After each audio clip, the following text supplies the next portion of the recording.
Welcome in, everybody, to DeKalb County High School, the first round of the 7 AAA baseball tournament as the White County Warriors get set to take on the DeKalb County Tigers right here on UCR. My name is Jacob Vincent, joined by Noah McKay for today's broadcast from Smithville, Tennessee.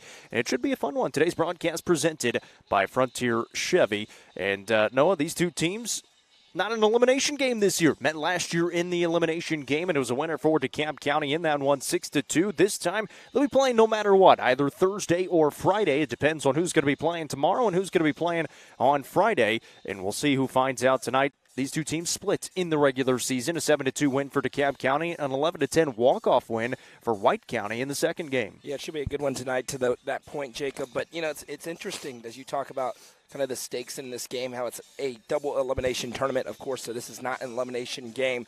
But the difference between winning this game and losing this game looms large when you look at the bracket in this 7 AAA tournament. You win, you extend your margin of error. You lose, your back immediately goes back against the wall, and you probably face a pretty good team on Friday with your season on the line.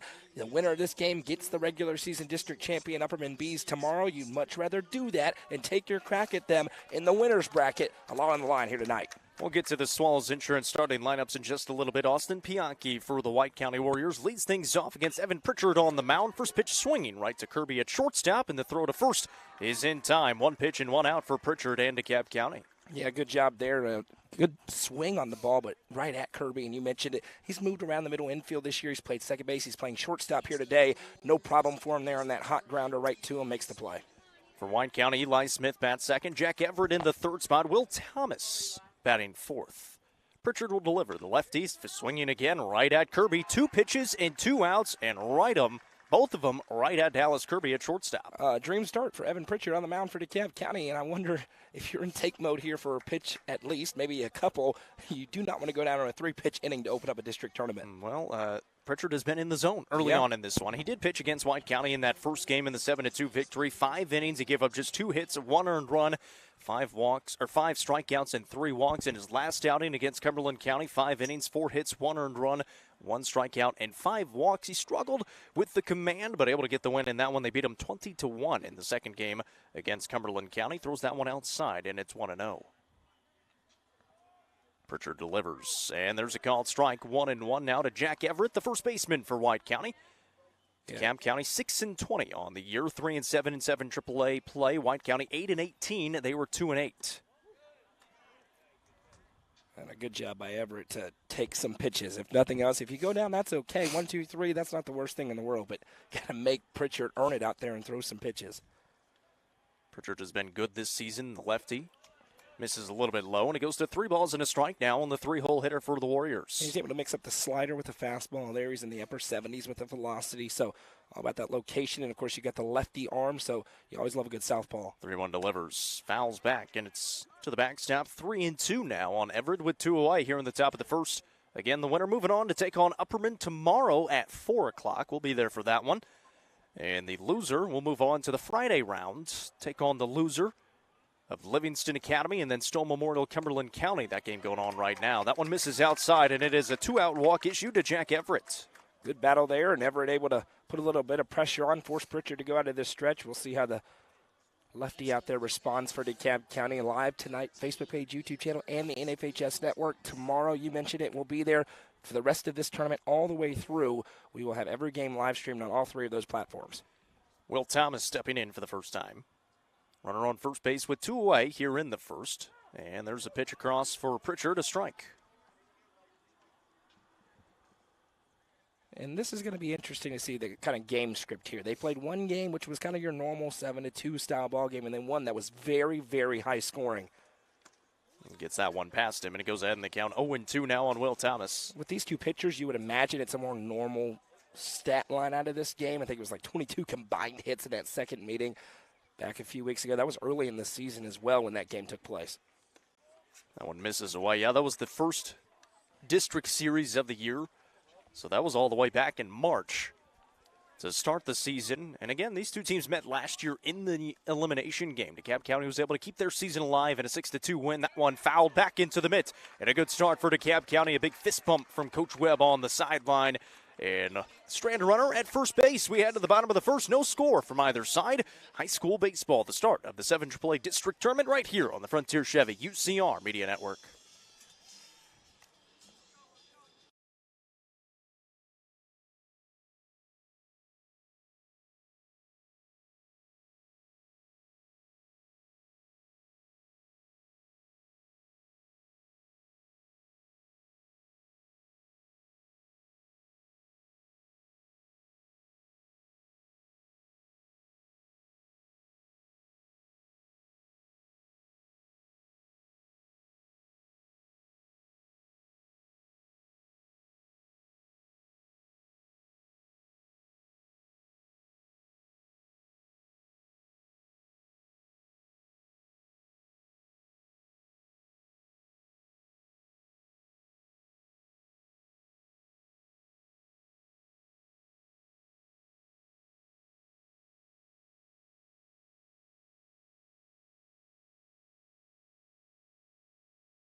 Back here in Smithville as we get started in the bottom of the first with DeKalb County coming to the plate.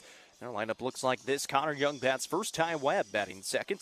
Bryn Carter batting third. Dallas Kirby is in the cleanup spot. Weston Wright bats fifth. Evan Pritchard batting sixth. Batting seventh is Carson Donnell.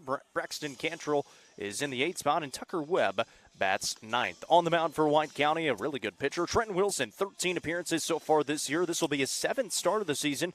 35 and 2/3 innings pitched. He's got a 2-3 record, 27 strikeouts to 12 walks, a 2.94 ERA, and a batting average against of 250, and he is going to be their ace for a few years to come. Yeah, another lefty, and I really like Trenton Wilson. And he's been a big part of the kind of resurgence of White County baseball. If you're new to the Upper Cumberland, White County, really the entire time that I've been up here, you're talking about 8+ years, just haven't been able to get wins in a season, 1 win in a year or so there for several years. And under Coach Thompson, they've had a resurgence here. They're a much more competitive ball club, and it's in large part because of kids like Wilson out here on the mound who have just raised the expectation level. It gives him a chance to win when he's on the mound. There's a lot of fans out here for this one. Yeah. Of course, this is the start of the district tournament. Satellite games here in Smithville and in Cumberland or in Crossville, as that one is swung on and hit well. That's going to get all the way to the wall. Connor Young is looking for extra bases. He's already at second, and he's going to stop right there. It's a leadoff double for the Tigers here in the bottom of the first. Yeah, it's a great piece of hitting there. You ambush the first pitch that you see. You send it out there. A little bit of an awkward angle in right field, able to go back and get it. Thought they could have tested it maybe for a triple, but you're not going to complain about a leadoff double for DeKalb County. And that other game going on in Crossville, Stone Memorial in Cumberland County. The other, I guess you could call it playing game, first round game to get into the quarterfinals coming up tomorrow. Yeah, playing game, you kind of think it's an elimination game. It's not, but of course your route becomes a lot easier if you win tonight. The winner of that game will face Livingston Academy tomorrow in the second game. This one misses away from Wilson. Already a runner on second as Ty Webb is at the plate now. Out in the field for White County, on the mound, I mentioned it, is Trenton Wilson. Behind the plate is Kaysen Seal. Shortstop Austin Pianchi, Eli Smith at second base, Jack Everett over at first, Will Thomas at third, and in the outfield, Sam Dykes is in center. Wyatt Diltz in left, and at right is Caden Siebers. And we're going to get time called here and have a little conversation on the mound. I think Seal thought a fastball was coming in there, and it was a breaking ball in the dirt, and he was able to block it up. But interesting here, you see Everett playing in if you on your screen at first base, protecting a potential bunt. If you're DeKalb County, you can get this early lead. If you're able to cash in on that leadoff double, you feel pretty good about the way Evan Pritchard pitched in that first inning. 2-0 count here to Webb, who is crowding the plate. Wilson delivers. That one hit left side of the infield. Pianchi backhand. The throw to first is not in time. And runners are on the corners now with nobody out. Infield single there for Ty Webb. Connor Young advanced. And now first and third for the Tigers. Yeah, that was a really good play out at shortstop by Pianchi to range over to his right. Made a good, accurate throw, but too much speed there on the base pass. And he saw Webb. He was kind of airplaning his arms out, saying safe as he crossed through the bag, and DeKalb County's in business. Pressure here on the Warriors. So it'll be Brayton Carter, the center fielder for the Tigers, stepping to the plate. Another lefty starting it off against Trenton Wilson. Check over to first. Already some early base runners here for the Tigers. Mentioned they beat them 7-2 in the first game and then fell 11-10 in Sparta after leading 10-9 going to the 7th after putting up 3 runs in the top of the 7th of that game. It was a back-and-forth affair. Good off-speed pitch there. Swinging right through it is Carter. Yeah, it's a good pitch, and the record doesn't really make sense with DeKalb County. They hit the ball pretty well, 1 through 9. They've got good enough pitching that just hasn't clicked in. I think we talked about it earlier in the season. We did one of the games. This is a dangerous sort of DeKalb County team that you don't want to play this time of year. Comes the 0-1, that one. I believe that was a foul tip. Yeah, it was foul tipped. Yeah, and that's you just don't want to play a team. Yeah, the record isn't good. That can lull you into a false sense of security, especially early in a tournament. Yeah, you get them later on, you think maybe the pitching could be the difference, but in a game like today, Sparta knows they may have to keep up in the scoring department, but they're going to try to get out of trouble here. A lot of losses by not very many runs. Yeah. Comes the 0-2 from Wilson. Goes outside. Great block. Seal picks it up. He goes right back to the mound. And Webb will advance up to second base in the process. So now runners at second and third with a 1-2 count to Carter at the plate. Yeah, I'm not sure Seal realized he was stealing until it was a little bit too late and made the wise decision to not try and throw down. And we're going to step aside here in Smithville as you watch the 7 AAA tournament between DeKalb County and White County.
Clint Connor is your local auctions expert. With full service from start to finish, the Exit Crossroads Auction Group are here to make the process easy for you. Visit crossroadsauctiongroup.com for more details and current auctions. Clint Connor, your local auctions expert, is proud to sponsor this broadcast on the UCR Media Network.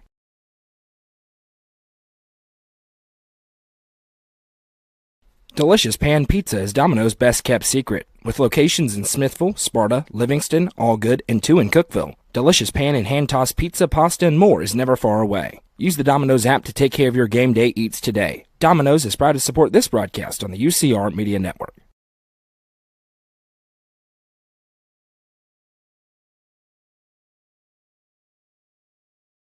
The Crouch team with Highlands Elite Real Estate proudly presents this gorgeous home on Cross Point Drive. Boasting 4 bedrooms and 2.5 bathrooms with nearly 2,000 square feet, this home in the Prescott School District in Cookeville could be your forever home. Call 931-979-1191 for more information and to schedule a showing, or visit chadandamycrouch.com. The Crouch team with Highlands Elite Real Estate is proud to sponsor this broadcast on the UCR Media Network.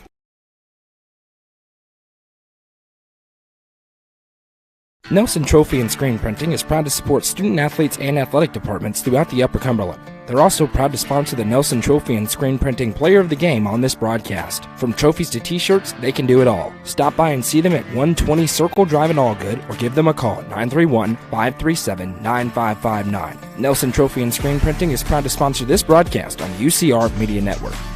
Frontier Chevrolet is ready to get you into your next vehicle and are proud to offer a lifetime powertrain warranty on nearly all vehicles below 80,000 miles. View inventory online at www.caseyschevy.com, including the brand new Chevy Trax and Traverse, or stop in at 2350 Cookeville Highway today. Remember, don't buy till you see Jason Fye.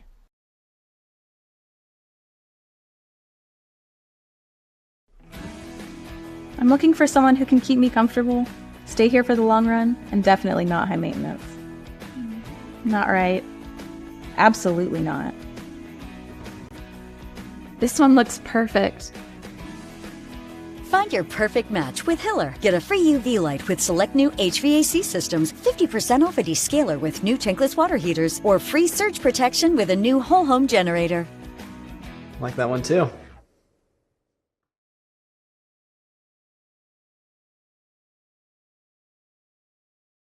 From the sports field to the hunting field, our friends at Hall Sports and Outdoors can outfit anyone. Located in the heart of Jamestown at 207 South Main Street, Hall Sports and Outdoors carries everything from kayaks, fishing gear, and camo to guns and ammo. With top brands such as Columbia, Timberland, Under Armour, Asics, and much more, nobody can top their selection.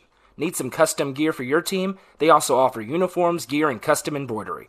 Stop by and see them at 207 South Main Street in Jamestown. Hall Sports and Outdoors, proud sponsor of this broadcast on the UCR Media Network.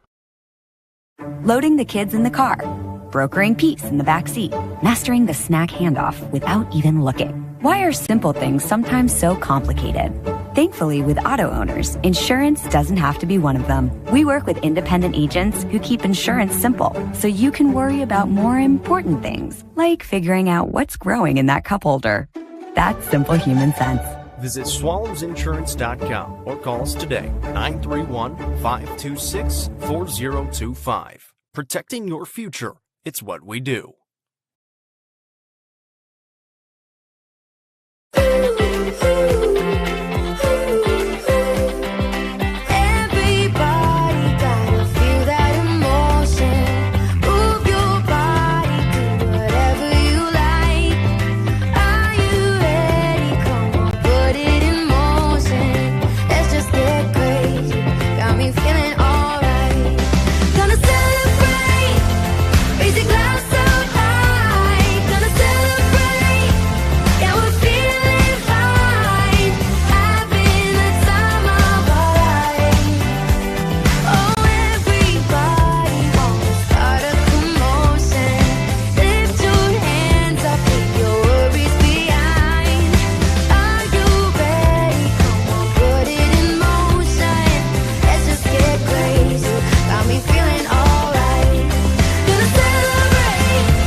back here in Smithville where there was a medical issue involving a spectator.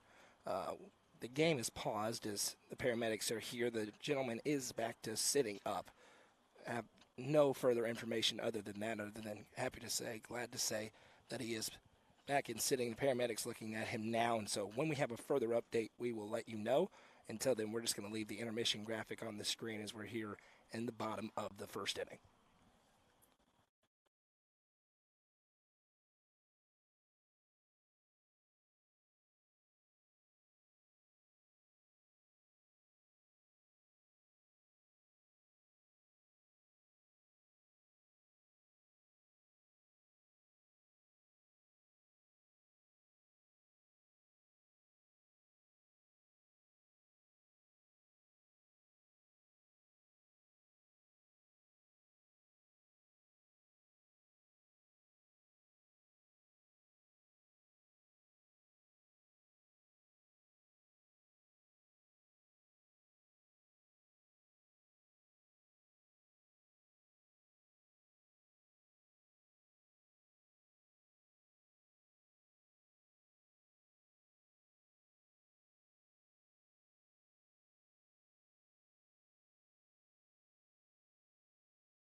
Back here in Smithville, and as far as we can see, good reports, was up and walking and being checked out by the paramedics still, and they are going to be playing baseball. So we do have second and third for DeKalb County. Nobody out here in the bottom half of the first. No score yet between DeKalb County and White County, and a 1-2 count to the center fielder Braden Carter at the plate. And once again, we had a medical emergency in the middle of an at-bat. They paused the game, called an ambulance, got him out here, and they are now checking him out. The gentleman who went down, and he walked off towards the ambulance. So appears that everything is okay now, and hopefully and fortunately be back and ready for baseball. Yeah, and apologies for the abrupt, of course, disruption when we go straight to break. But in those situations, of course, we're always going to do that. And when it's kind of unclear what's going on, we don't want to give anything that's the wrong report or scare anybody unnecessarily or vice versa, misplay or underplay something. So want to make sure we know what's going on before giving you that. As we mentioned, thankfully the gentleman walked over towards the ambulance. So hopefully he is all right and gets back up on his feet, figuratively and literally, here soon. But yeah, it was a great start for DeKalb County. We talk about the baseball game. Now a 1-2 count here, big moment, and now unintentional, but a reset in this game. DeKalb County was really rolling down here there after going quickly 1-2-3 through the Sparta offense. Now they got runners at second and third, two in scoring position with nobody out. Can they cash in? How many will they cash in for? And can Trenton Wilson, after sitting there for 15 minutes or so, get back into his rhythm out there on the mound? Yeah, and he gave up a couple of hits to start off the game. Connor Young led the game off with a double, advanced up to third on the ground ball by Ty Webb, which was an infield single. Webb would then advance up to second base on a ball in the dirt, and it's now a 1-2 count to Braden Carter, who will be at the plate.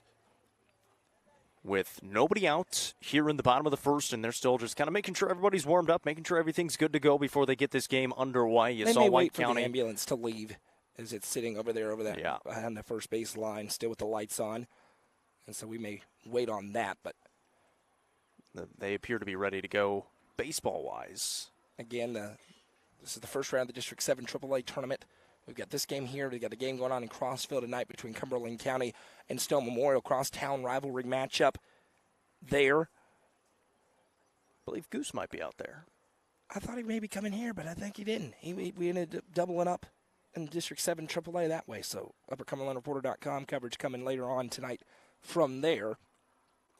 Winner of this game gets Upperman tomorrow at 4 o'clock. Again, every game after tonight will be in Baxter, as Upperman won the regular season district title. We'll be there for all the games live on our Facebook page, YouTube channel, and the NFHS network.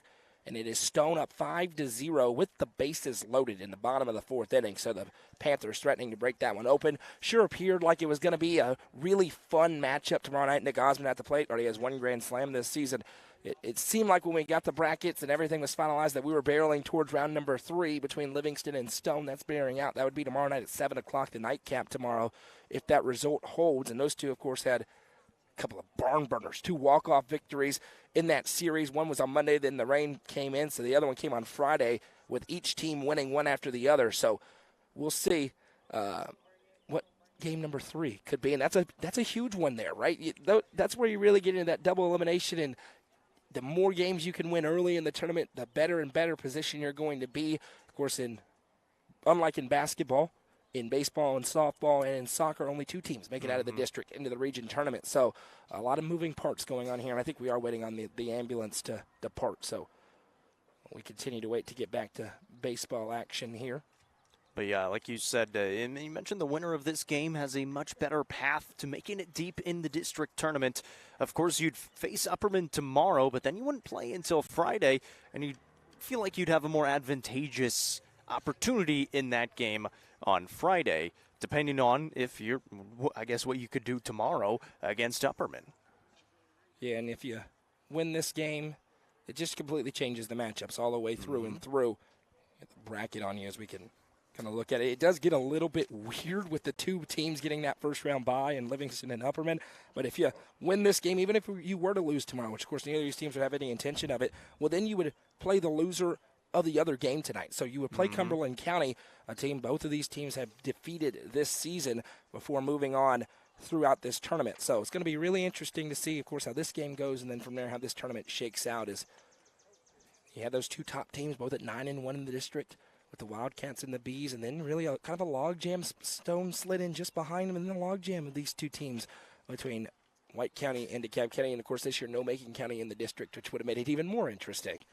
And we'll have 2 games tomorrow night, 4 and 7 o'clock, 2 games Friday nights, 4 and 7 o'clock, and then 3 games on Saturday starting at 9 in the morning. The aliens haven't attacked, by the way. The screen will correct itself momentarily. Let's take a break here, Jacob, and come back here in a moment once we get close to coming back to action. So we'll be right back here in Smithville, hopefully with more in the first inning here as the delay rolls on.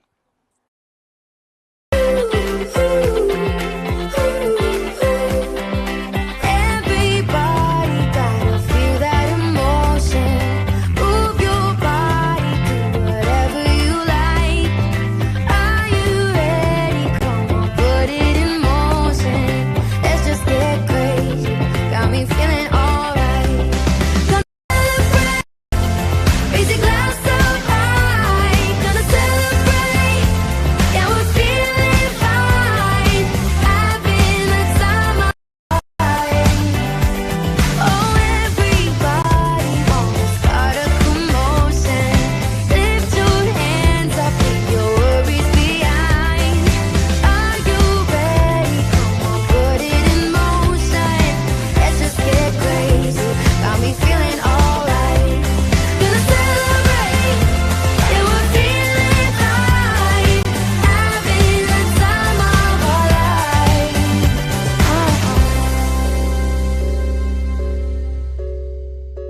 Sonia Brown with American Way Real Estate just listed this new construction home located in the Brookstone subdivision. With 2,075 square feet, 3 bedrooms, and large walk-in closets, the main level primary bedroom has one of the best features ever. In addition to the hallway access, you could access the laundry room through the closet in the bedroom.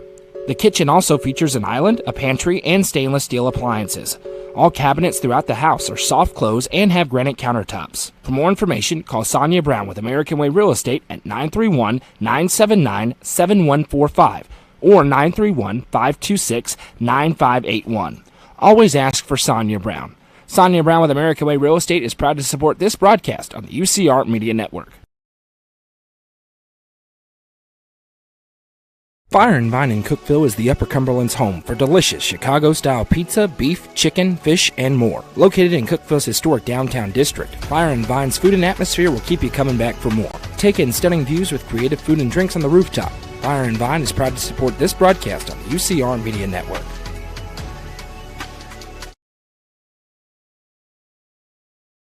Clint Connor is your local auctions expert. With full service from start to finish, the Exit Crossroads Auction Group are here to make the process easy for you. Visit crossroadsauctiongroup.com for more details and current auctions. Clint Connor, your local auctions expert, is proud to sponsor this broadcast on the UCR Media Network.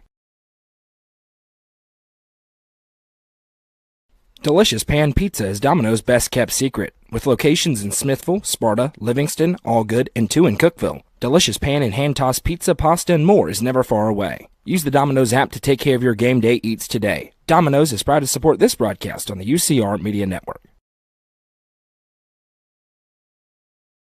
The Crouch team with Highlands Elite Real Estate proudly presents this gorgeous home on Cross Point Drive.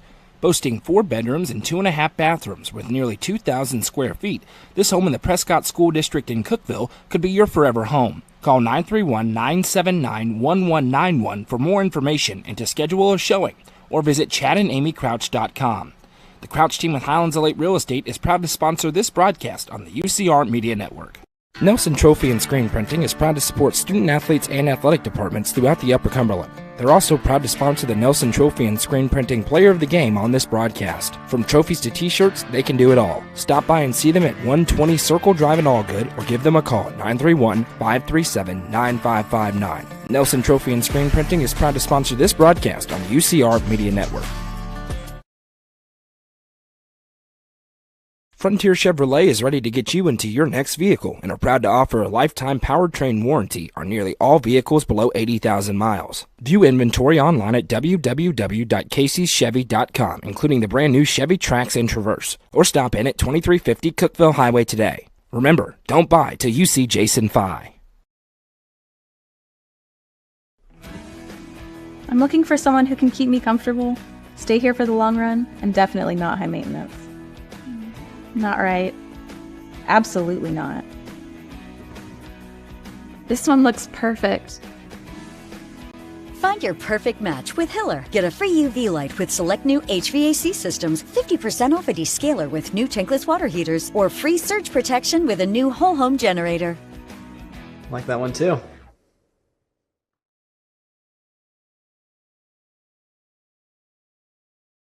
From the sports field to the hunting field, our friends at Hall Sports and Outdoors can outfit anyone. Located in the heart of Jamestown at 207 South Main Street, Hall Sports and Outdoors carries everything from kayaks, fishing gear, and camo to guns and ammo. With top brands such as Columbia, Timberland, Under Armour, Asics, and much more, nobody can top their selection.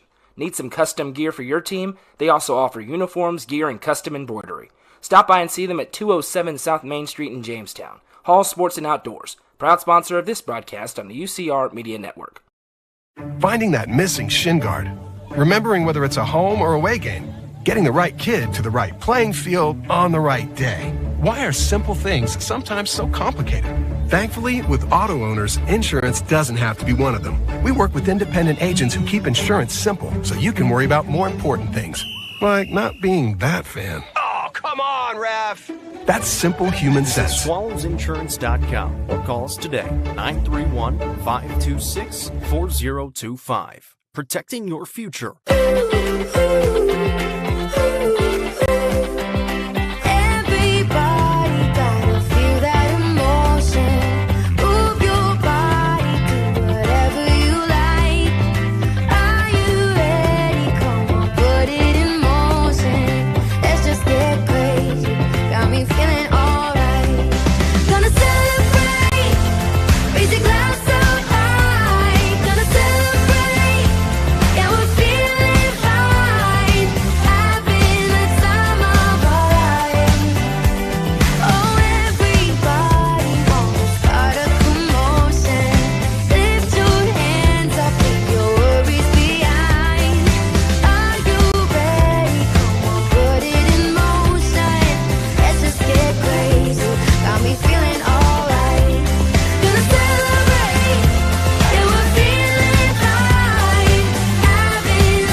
back in Smithville, we are still waiting to return to action. So we honestly have no clue how long this is going to go. So we're going to put the intermission graphic back on the screen.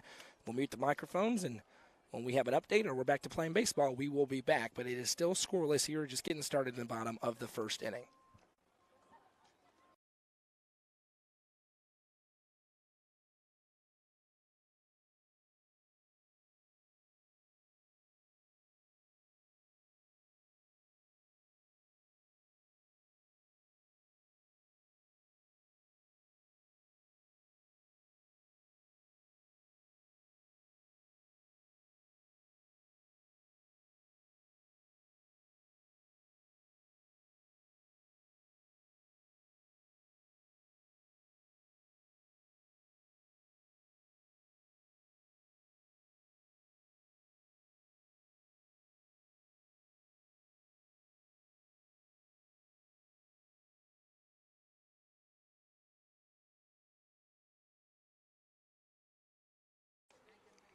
All right, now we're back in Smithville. We think officially this time the ambulance has pulled off, and our thoughts and prayers go out to the gentleman who was being attended to, but it all looked good as he was walking out of here, and we are ready for baseball now for DeKalb County. Runners on second and third with Braden Carter at the plate in a 1-2 count. Trent Wilson still on the mound, and you wonder how these teams respond after a long break like that.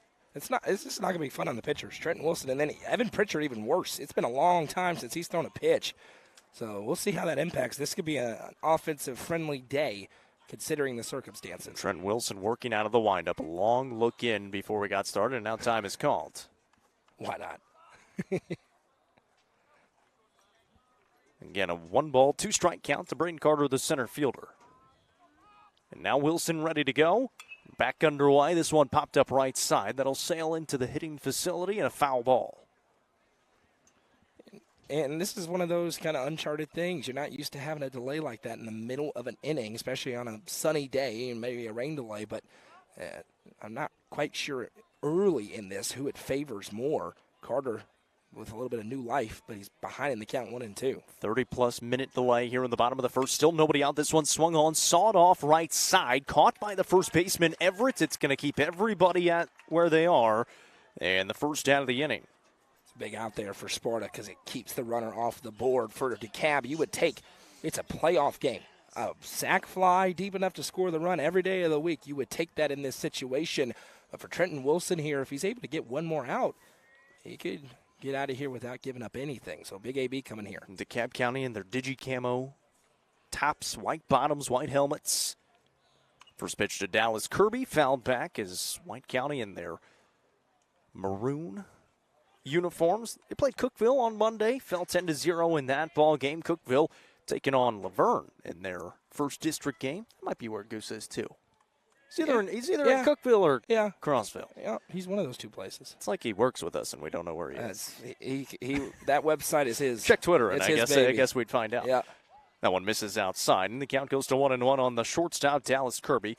Once again, the lineup for DeKalb County. Connor Young led it off with a double. Ty Webb singled. There at second and third. Braden Carter just popped out. Now Dallas Kirby is at the plate. You have Weston Wright standing on deck, the DH. You get Dallas Kirby a new pair of baseball pants. There's a big old hole in the back of his. He's bounced around the lineup a little bit. This is a good bat where it's at in the lineup.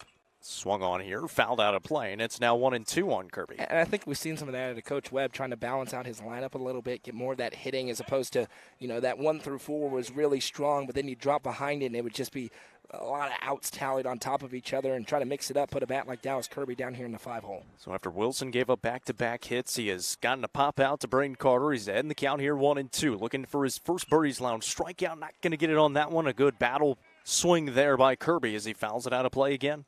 And this is a good battle here. Kirby knows down in the count 1-2. You got to stay alive and just swing anything close. And Wilson trying to earn it. And now you would imagine he's back in the flow after that long break.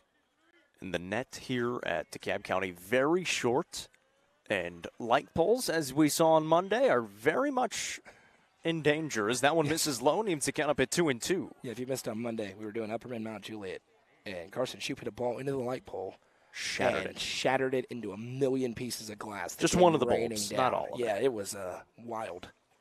2-2 count here to Kirby with one away. Wilson popped up. Bad play it goes again, and it stays at 2-2. We're going to need some new baseballs. Yes, and there comes one of them, because now there's two. Okay, so they got two baseballs in the field now. 2-2 count to Kirby. Good battle here between Wilson and Kirby. Yeah, this is a big AB. When I was hitting on before, if Wilson finds a way to get him out, that long delay may end up paying dividends for Sparta, because it was feeling like a little bit of an onslaught early on for DeKalb County. They were teeing off. And runners on second and third with nobody out. Here's the 2-2. Called strike three for a Birdie's Lounge strikeout in the second out of the inning.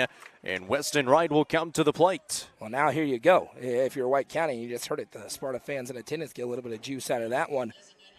Got to battle with anything close if you're there. Kirby keeps the bat on his shoulder, and it's close enough to get the call. Yeah, this place is packed. It DeKalb is. County has shown out. White County has shown out here on the road for the first round of the 7 AAA District Baseball Tournament. First pitch into Weston Wright. Great pitch. Is a called strike with a breaking ball. That's a great slider in. It starts in, looks like it's going to hit you, dips into the zone. Yeah, and don't forget, this is a border battle. These two teams separated by less than 20 minutes down the road from each other. So, historic rivalry between DeKalb County and White County. Right, the DH today for Cam Caballero, who's out in left field. Second and third are the runners. This one back up the middle. Playable at second base. Slip. The throw to first is in time. And White County gets out of it in a big celebration as they exit the field. After the long delay, they strand runners at second and third after having nobody out. 3 straight outs and able to get out of the jam. It's still 0-0. We head to the second. You're watching the 7 AAA District Baseball Tournament on the Frontier Chevy UCR Media Network. Fire and Vine in Cookeville is the Upper Cumberland's home for delicious Chicago-style pizza, beef, chicken, fish, and more. Located in Cookeville's historic downtown district, Fire and Vine's food and atmosphere will keep you coming back for more. Take in stunning views with creative food and drinks on the rooftop. Fire and Vine is proud to support this broadcast on the UCR Media Network.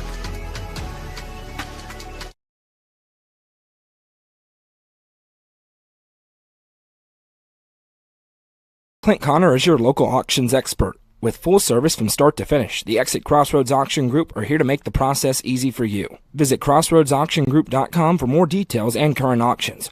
Clint Connor, your local auctions expert, is proud to sponsor this broadcast on the UCR Media Network.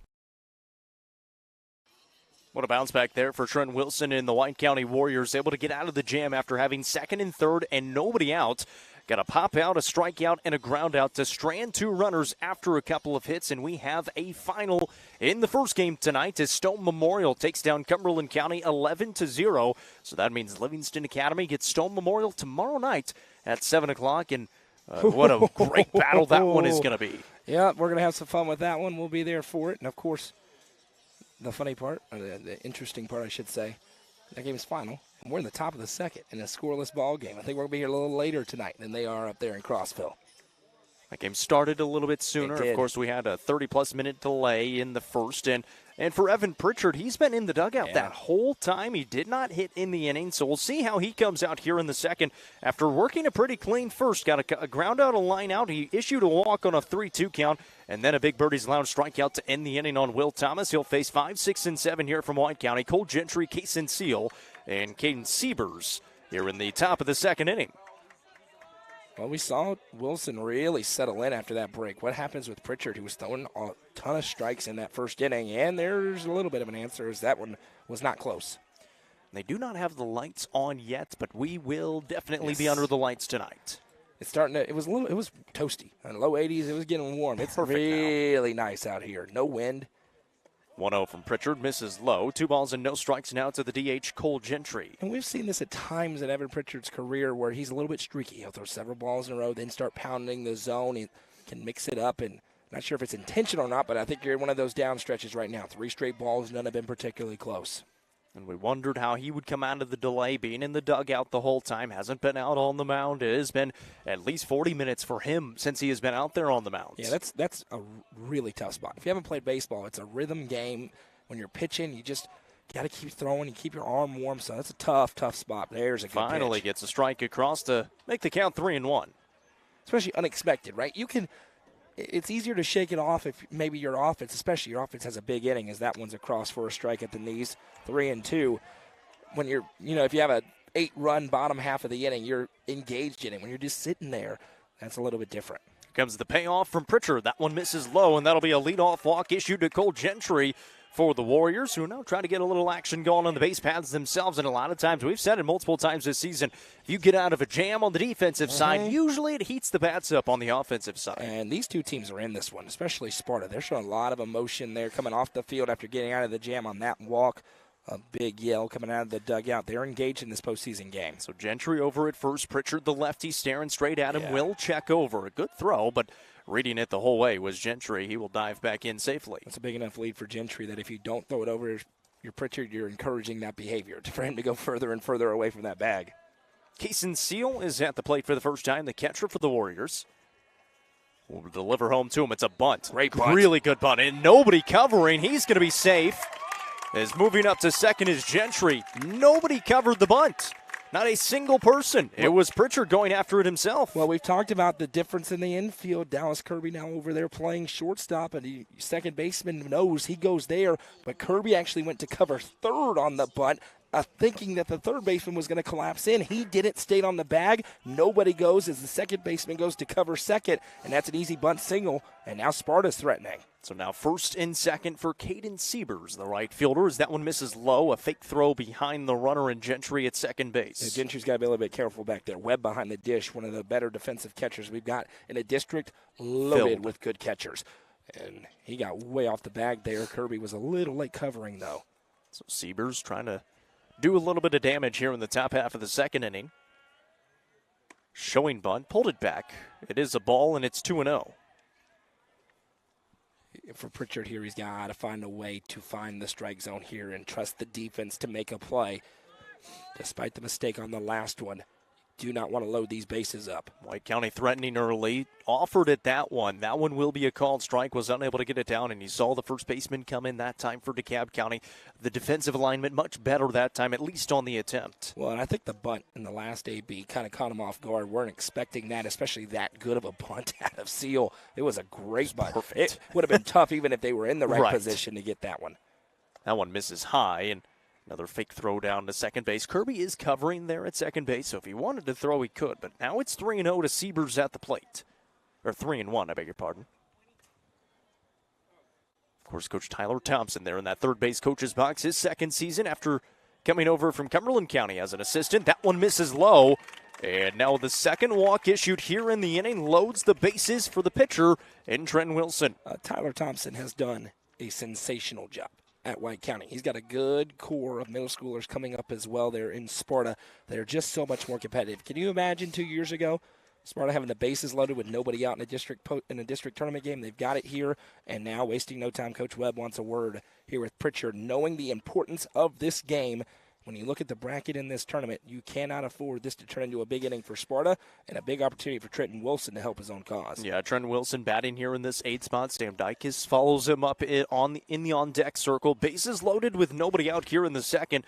And trying to do what DeKalb County could not. Convert some of these runners in scoring position. DeKalb County had runners on second and third and nobody out, and were unable to bring either of them home. Stamdikis has got plenty of speed there coming up next. So depending on what Wilson does, could certainly see another potential bunt waiting on deck. We'll see if Wilson does that here for himself.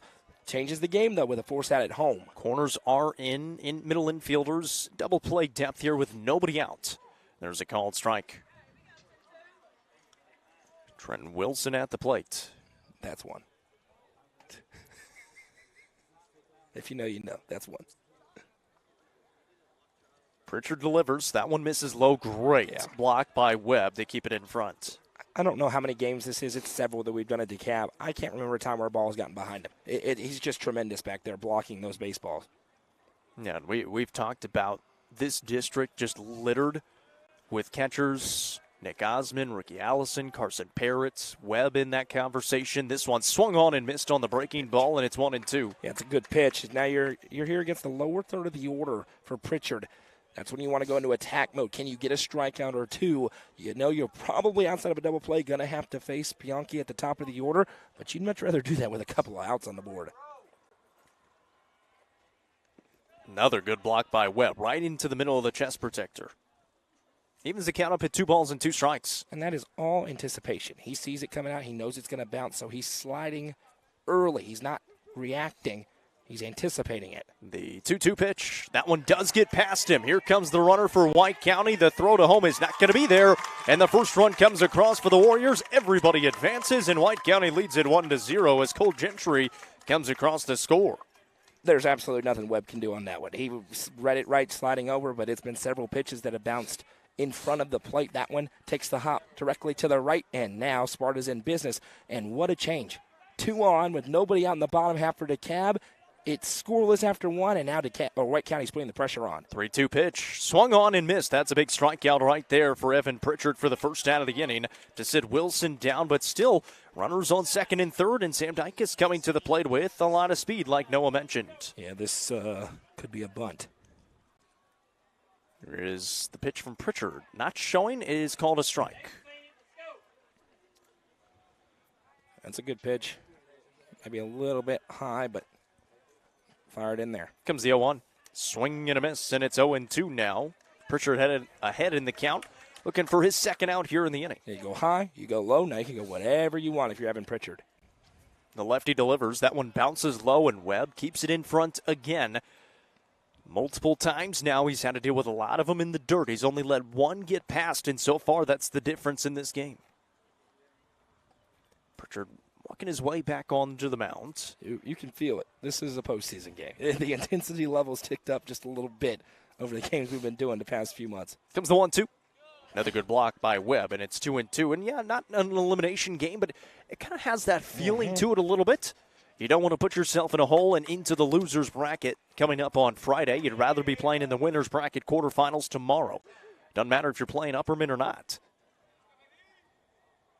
The 2-2 delivery swung on and missed. It's another big strikeout back-to-back for Pritchard. There you go, bases loaded for DeKalb with nobody out. Now only 1 run across and 2 outs. Of course, you go up to the top with Austin Pianchi, and he's to try to do some damage, but they have an opportunity to not exactly match, but very closely match what we saw Sparta do in the bottom half. So Austin Pianchi stepping back in, grounded out to shortstop his first time up, breaking ball across for strike 1.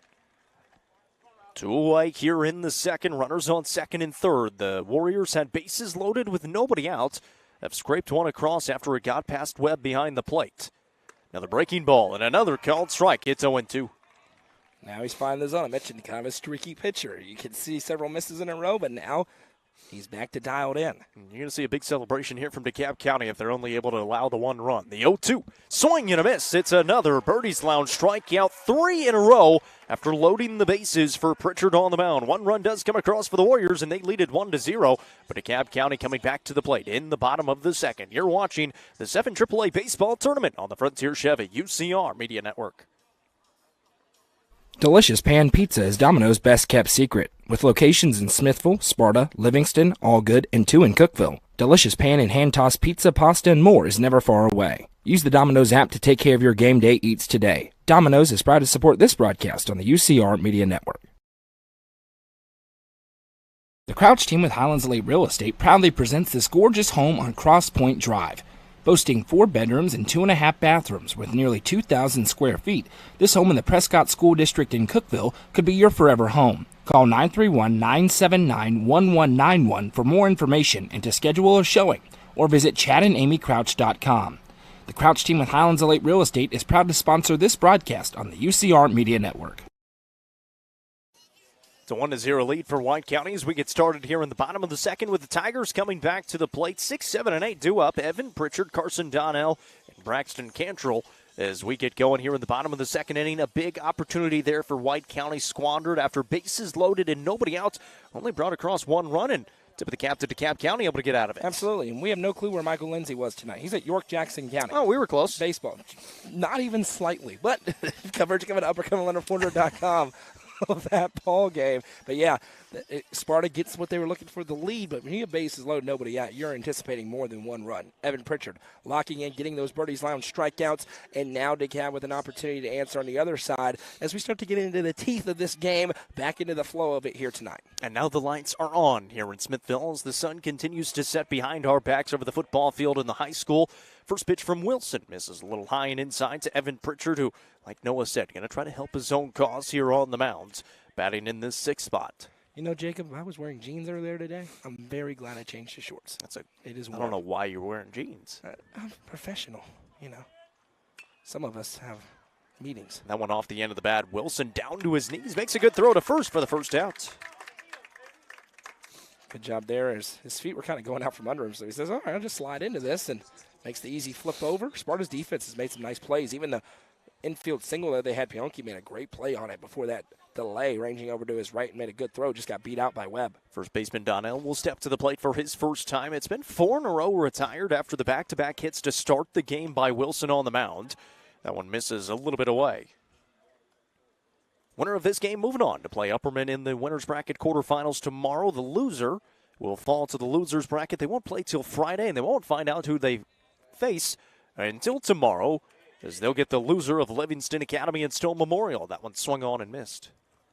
And that, again, gets to what we're talking about with the importance of winning this game, because you're talking about facing one of those two teams, two of the top 3 teams in the district with your season on the line. As opposed to if you win this game tonight, even if you were to lose to Upperman, which neither team would intend to do, of course, you would get Cumberland County in that Friday matchup. And no disrespect at all to Cumberland County, but you just look at the standings, and there's been a difference this year among those top teams. Have beaten both of these teams. That's true. Oh, it's not a slam dunk, but you certainly don't want to face Livingston or Stone with your season on the line. That one off the end of the bat. Way out in front of it was Donnell, and that'll make it full 3-2. Part of the fun of this district this year is there's been some parity to it. There's been some good matchups, of course. Got those top 2, but then that bulk of teams, everybody's beating everybody. Upperman losing their first district game in 746 days. Here's the payoff. That one either hit him or was a walk. I think it hit him. It did. So it'll be a hit by pitch, and it puts Donnell on first base. Carson Donnell works a good count, and then he gets on and tries to set the table here as DeKalb looks for a little magic out of the lower third of their lineup. Braxton Cantrell stepping in, the right fielder for the Tigers. And again for DeKalb County, led off the game with a double and a single, had runners on second and third with nobody out of the long delay. And then 3 straight outs retired in the bottom half of the first. One gone here in the second. Wilson comes home. Seal. Thought about throwing down to first and instead keeps it. It'll be a 1-0 count. Score update. We'll have a lot of them tonight as the games go final. Upperman defeats Livingston in softball 10-1 this evening. I told you about the Stone Memorial defeating Cumberland County 11-0 in baseball action. Here comes Wilson with the 1-0. Breaking ball high in the air out to left. It is playable by the left fielder. And caught for the second out of the inning out there in left is Wyatt Diltz. That one went way up into the air. It didn't have a ton of power on it, but it got up there, the high fly ball into the sun. Park pretty good size here in DeKalb County. 310 down the sides, 370 with a big fence in dead center. A pretty good outfield here in Smithville. Tucker Webb stepping in for his first AB. Field's in great shape as well. Yeah, it's gorgeous. Walked on it earlier. Grass is perfect. There's a called strike. That's 2. If you know, you know. That's 2. Runner on first base is Donnell. He was hit by a pitch. Ground out and a fly out sandwiched around him between Pritchard and Cantrell. Wilson delivers, swing and a miss, and Wilson ahead in the count here 0-2, trying to work his first way through the lineup pretty clean. Yeah, lots of trouble early. You're thinking, whoa, DeKalb County may put up a big number, but since then, he's been locked in out there. Head in the count here, no balls, 2 strikes, 2 outs. Sets, peeks over, comes home. The breaking ball, a called strike 3 on the inside corner. It's another Birdie's Lounge strikeout. 2 of them today, both of them looking. Strands runner at first base in the process. We are through 2. It's a 1-0 lead for the Warriors. This is the 7 AAA District Baseball Tournament on the Frontier Chevy UCR Media Network. Nelson Trophy and Screen Printing is proud to support student athletes and athletic departments throughout the Upper Cumberland. They're also proud to sponsor the Nelson Trophy and Screen Printing Player of the Game on this broadcast. From trophies to t-shirts, they can do it all. Stop by and see them at 120 Circle Drive in Allgood or give them a call at 931-537-9559. Nelson Trophy and Screen Printing is proud to sponsor this broadcast on the UCR Media Network. Frontier Chevrolet is ready to get you into your next vehicle and are proud to offer a lifetime powertrain warranty on nearly all vehicles below 80,000 miles. View inventory online at www.caseychevy.com, including the brand new Chevy Trax and Traverse, or stop in at 2350 Cookeville Highway today. Remember, don't buy till you see Jason Fye.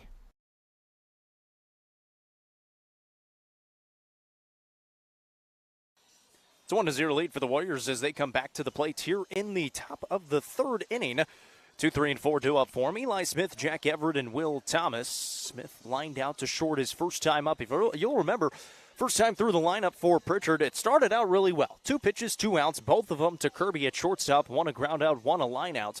He would love to have that stretch here to start in the third against the top third of the lineup again. Yeah, and then we talked kind of pregame, and then the game got a little bit weird for a second there about, probably this feels more like the first game that they played when you look at the arms these two teams have going. In this one, that was the 7-2 victory for DeKalb County, but a fairly tight game. The second game was a tight game as well, with both teams scoring in the double digits. Didn't feel like the kind of game where that would happen. We'll get to some on this day in history coming up after this batter and Eli Smith. First pitch into him, misses away. It's 1-0. Smith, the second baseman for the Warriors, made a nice play to help him get out of that first inning. He was able to get that third put out. That one misses high and away, 2-0. Again, you get a lot of several balls in a row, several strikes in a row. We've seen that kind of business as usual on the mound. That'll be out of play. Into the sea of fans for DeKalb County. I have PTSD from the light on Monday. It's certainly in play here. These at DeKalb are different County kind as well. of lights, though, than those are. They're less tightly packed. Those are the true. Everything's stacked on top of each other. That one misses inside. And it goes to 3-1 now on Eli Smith at the plate. These are the more traditional lights that you'd think of. That one misses low, and it's another walk issued, this time to Eli Smith. The fourth walk already through 2, and not even here into the third inning. Yeah, just 1 hit, but 4 walks. That is a recipe for disaster. They were able to work through it largely in the second, but you put more and more base runners on, especially against this part of order, you can get yourself into trouble. And I mentioned the outing for Pritchard against Cumberland County last week. He went 5 innings. He only had 1 strikeout and 5 walks. He only allowed 1 run. This one high in the air, shallow left center. Coming onto it, a couple of players. The left fielder, Caballero, will make the catch for out number 1. So we've seen a couple of high flies out to left. Nothing really threatening of that wall out in the left. It'll bring Will Thomas to the plate, the third baseman for the Warriors. Caballero out there in left, certainly a candidate to pitch at some point in this tournament, if not start the game tomorrow, depending on the matchup for DeKalb.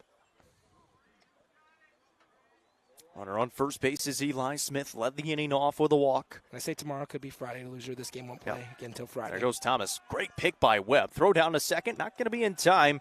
And that'll be a domino stolen base for Eli Smith. Yeah, that was a really good jump by Eli Smith, and he needed every ounce of it to get down there because that was a great pop behind the dish by Webb. The throw one hopped in, and he was able to beat it in. So it'll be Thomas. That one misses inside. It's now 2-0. And Pritchard has struggled to find the strike zone here in this inning. A 3-1 count and a walk to Smith. The first pitch fly out by Everett. That one misses low. And it's now 3-0 to Thomas. And Webb has saved probably 2 runs already in this game. That was preventing it from moving over to third. One came across on the wild pitch. He really couldn't do anything about it. I actually think it bounced off the plate and dipped to the our right, their left from Pritchard on the mound. Here's the 3-0. There's a called strike on the inside corner. That's 3. If you know, you know. Thomas still ahead. Runner on second base with one gone. And that one bounced, and I think it hit him as well. Advancing up to third. Yeah, he's going to have to go back to second. It did hit him, so it will be a hit by pitch. So Smith, he advanced up to third. He's going to have to go back to second. That's an unfortunate break for Sparta because that thing did bounce, and it was going to be an easy trip over to third for Smith. Instead, he has to go back to second, and there's going to be a call, and it may not be waiting until tomorrow for Cam Caballero in DeKalb County. Cam Caballero appears to be coming in. It is a Hall Sports and Outdoors call to the bullpen. We'll tell you more about him coming up after this as you watch the District 7 AAA tournament on the Frontier Chevy UCR Media Network. I'm looking for someone who can keep me comfortable, Stay here for the long run and definitely not high maintenance. Not right. Absolutely not. This one looks perfect. Find your perfect match with Hiller. Get a free UV light with select new HVAC systems, 50% off a descaler with new tankless water heaters, or free surge protection with a new whole home generator. Like that one too. From the sports field to the hunting field, our friends at Hall Sports and Outdoors can outfit anyone. Located in the heart of Jamestown at 207 South Main Street, Hall Sports and Outdoors carries everything from kayaks, fishing gear, and camo to guns and ammo. With top brands such as Columbia, Timberland, Under Armour, Asics, and much more, nobody can top their selection. Need some custom gear for your team? They also offer uniforms, gear, and custom embroidery. Stop by and see them at 207 South Main Street in Jamestown. Hall Sports and Outdoors, proud sponsor of this broadcast on the UCR Media Network. Getting the kids to practice on time. Remembering if it's your day to bring snacks. Making it to the game with a clean jersey. Why are simple things sometimes so complicated? Thankfully, with Auto Owners, insurance doesn't have to be one of them. Auto Owners works with independent agents who answer when you call, so you can worry about more important things, like whether your kid is going to run toward first or third base. That's simple human sense. Visit swallowsinsurance.com or call us today, 931-526-4025. Protecting your future. It's what we do. It's a Hall Sports and Outdoors call to the bullpen, and it'll be the left fielder Cam Caballero coming in on the mound in place of Evan Pritchard, taking over here in the third, and it was a struggle for Pritchard on the mound. He walked 4 batters, hit 2 batters. The only hit he allowed was the bunt single on the right side of the infield. Outside of that, he didn't allow any hits, but he did allow the run that came across.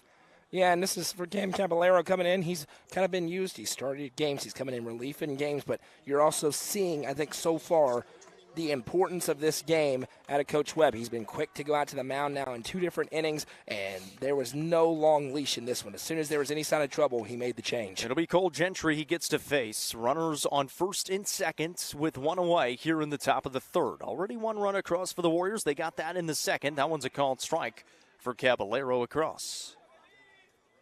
Caballero is going to be in the low 70s with the fastball. He's got a curveball to go along with it. He's an experienced guy, pitched the last couple of years in heavy use. Comes home with the 0-1. Big swing there by Gentry. Watch with Caballero. He changes up, not the leg kick. He kind of tiptoes back down the mound, especially or down the rubber, especially out of his full windup with that right leg. He'll tiptoe it down. It's really interesting to watch when he's in the windup.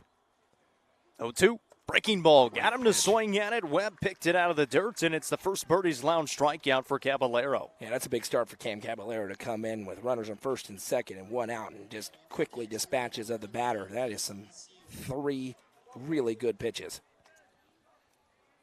So Kaysen Seal will step to the plate.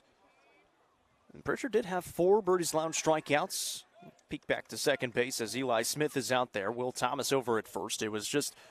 He was a little bit wild in the approach today. That one late swing by Seal sends it back into the net for strike 1. And for Seal here, trying to put something in the outfield, add on another run. You're just trying to scrape runs across. It's a postseason game. Runs generally come more at a premium in these sorts of ball games. So if you have an opportunity to squander it, it can come back to bite you. Another good breaking ball. Yeah. That one will be fouled off, and now it's 0-2 with 2 outs here in the top of the third after having 2 runners on and 1 out into the inning. I talked about that curveball for Caballero. He's throwing it really well here early. It's tough to time it up because it's a real slow breaker. That velocity ticks down into the upper 50s, low 60s. Yeah, you go from the lefty, who's a pretty hard thrower, and then coming to the righty, who goes down in velocity. Comes with a breaking ball as well. An open book here on an 0-2 count. The pitch called strike 3 and able to get out of the inning. He comes in and he strikes out both batters. Caballero looks pretty good on the mound in this one. Strands 2 runners. Still a 1-0 lead for White County. Coming up in the bottom of the third, the Tigers to the plate. You're watching the 7 AAA District Baseball Tournament on the Frontier Chevy UCR Media Network.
7, 8, 9 due up here for DeKalb County.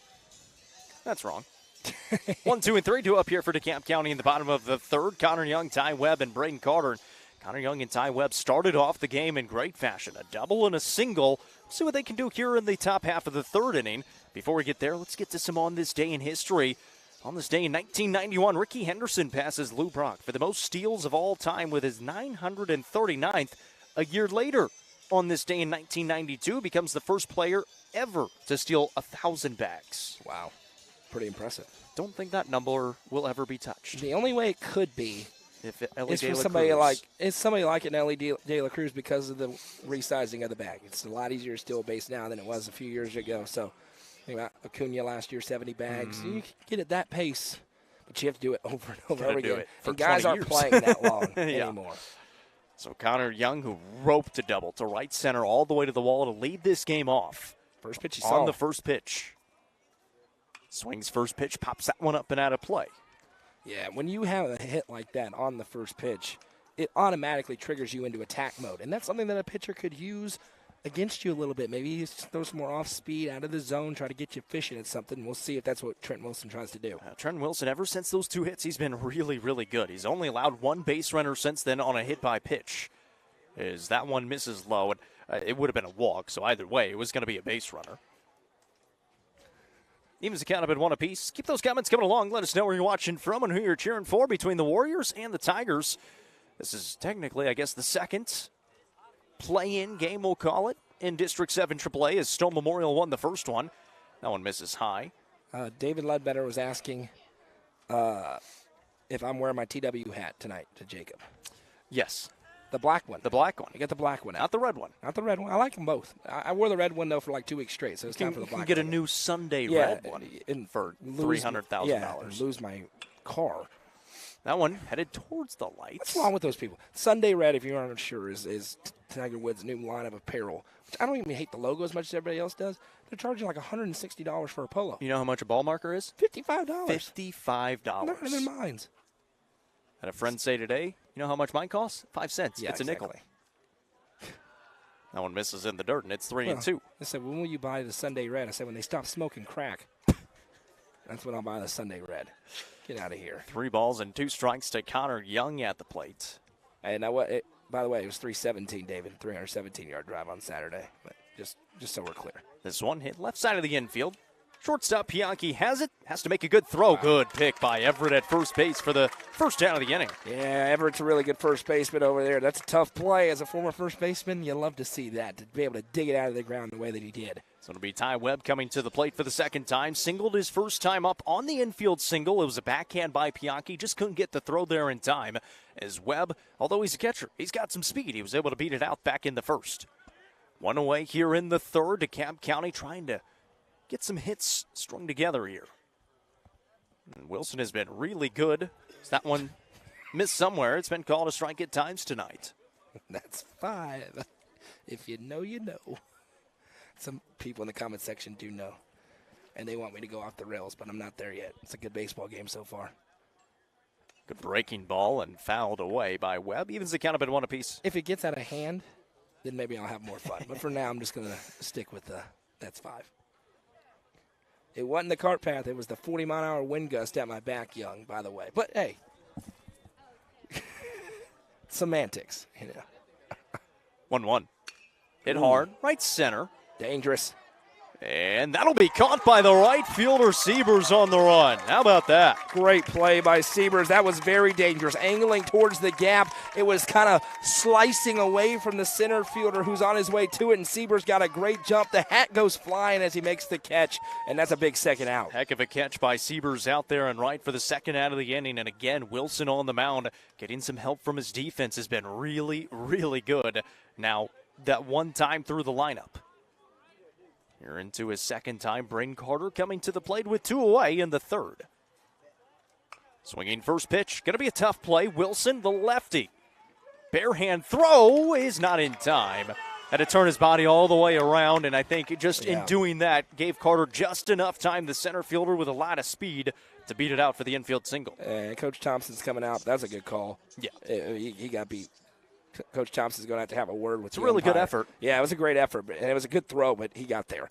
I thought it was one of the clearer ones. We got a lot of those where it's tough. We had one that Goose was down there shooting. It was frame by frame. It really was. One frame difference. That one looked to be a good one there. And Coach Thompson said, how about you have a meeting here? Yeah, why not? Oh, At least ask about it. This could actually lead to a problem. Yeah, there we go. Good call. Very good call. So it will be an infield single for the center fielder, Braden Carter, for the Tigers, able to beat it out after the swinging bunt. If I'm saying it's a good call, must be a good call. Really, I mean, that's be a good call because I would be the first one. It will bring Dallas Kirby to the plate, who struck out looking his first time up. Runner on first base with 2 outs here in the third. First base runner since Carson Donnell was hit by a pitch back in the second is Carter over there at first. Wilson delivers way outside. It doesn't look as comfortable with that one as he has had at the windup. He's been able to be in that windup the last couple of frames, so we'll see if he can dial it in a little bit here. Yeah, he's only allowed 4 base runners so far, 2 of them to the first 2 batters of the game. That one just didn't come out clean. No. I don't know what it was, but out of the hand, that one looked weird. He's had a few misses out there. There's the 1-0 to Kirby. That one much better, and able to get the swing and foul tip. It's a good battle. The last time Kirby was up, kept fouling off pitches before ultimately striking out, looking going down. But it was interesting. He battled off so many and then watched one by. That was a pretty good pitch in. He hit about 4 or 5 towards the light pole to the right in front of the DeKalb County dugout. 1-1. Hit hard out towards right center and on a ride. Drifting towards the wall, and it bounces in front of the wall. I think that should be a ground rule double. That actually went up into some shrubs, bounced back in, and they're going to call that a triple for Dallas Kirby and an RBI. That absolutely went over the wall and then came back in. You got better vision than me, Jacob. I wasn't sure. It definitely bounced off something. I thought it hit the top of the wall, but it certainly could have hit those overhanging trees. Regardless, it's ruled a triple. And that was a great piece of hitting there, though, by Dallas Kirby. He ripped that one. It was that same ball flight as the last one, but that time no chance for Siebers to get there from right as it one-hops into something and leads to a run across for DeKalb. Unless I just saw it wrong because Coach Thompson didn't come out to plead the case about it. I think it hit the top of the fence. This one off the end of the bat, left side. Pianki charges, has to make a good throw. It is in time, and the out is there to save a run. But one comes across, and we are tied after the RBI triple by Dallas Kirby. 1-1 through 3 here in Smithville. This is the 7 AAA District Baseball Tournament on the Frontier Chevy UCR Media Network. Sonia Brown with American Way Real Estate just listed this new construction home located in the Brookstone subdivision. With 2,075 square feet, 3 bedrooms, and large walk-in closets, the main level primary bedroom has one of the best features ever. In addition to the hallway access, you could access the laundry room through the closet in the bedroom. The kitchen also features an island, a pantry, and stainless steel appliances. All cabinets throughout the house are soft close and have granite countertops. For more information, call Sonia Brown with American Way Real Estate at 931-979-7145 or 931-526-9581. Always ask for Sonia Brown. Sonia Brown with American Way Real Estate is proud to support this broadcast on the UCR Media Network. Fire and Vine in Cookeville is the Upper Cumberland's home for delicious Chicago-style pizza, beef, chicken, fish, and more. Located in Cookeville's historic downtown district, Fire and Vine's food and atmosphere will keep you coming back for more. Take in stunning views with creative food and drinks on the rooftop. Fire and Vine is proud to support this broadcast on the UCR Media Network.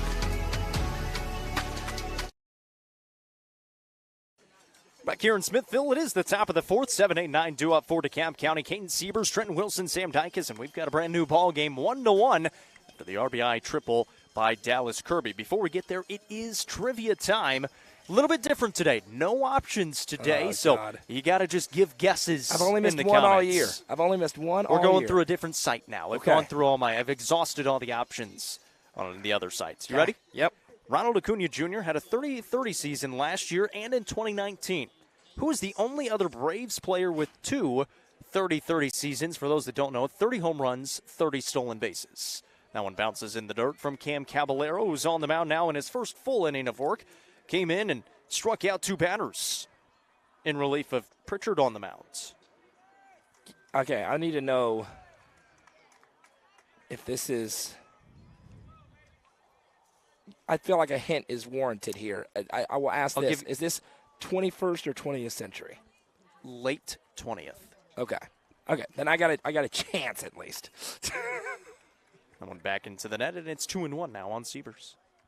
I got a chance at late 20th. If you gave me like the 70s, I'd be in big trouble. I got a chance at late 20th. So once again, the question, Ronald Acuna Jr., he had a 30-30 season in 2019 and last year in 2023, who was the only other Braves player with 2 30-30 seasons.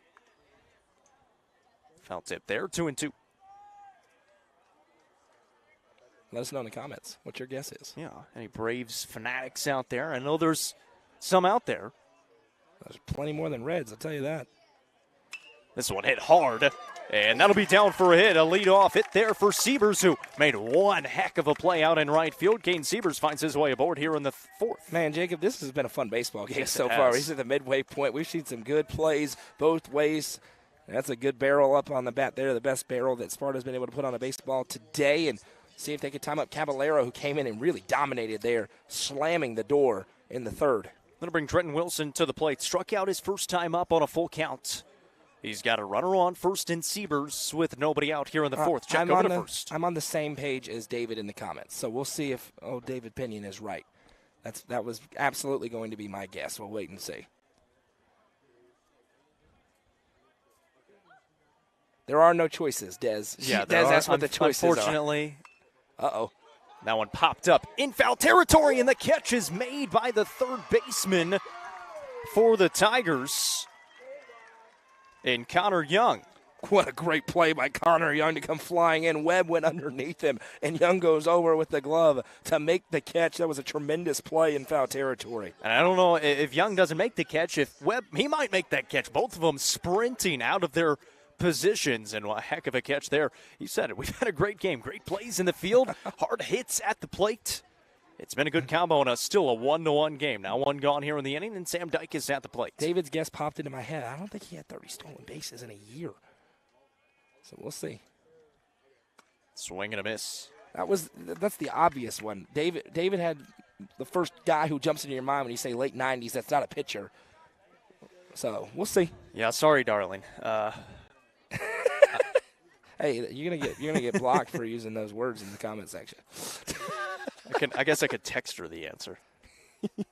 Here's the 0-1. There's a good bunt. Dykes right side. Caballero fields, and the throw to first just barely gets him as it kind of took it up the line a little bit, but it does move a runner into scoring position and back to the top of the lineup in Austin Pianchi. Sparta's had some good bunts laid down. They have the one for a single, but that one just brought a little bit too close to Caballero, who made a good play on it. The throw, he could have been a little bit better, but it ends up working out for the Cab. So it'll be Austin Pianchi coming to the plate. This is his third plate appearance. He's 0 for 2 with a ground out and a strikeout.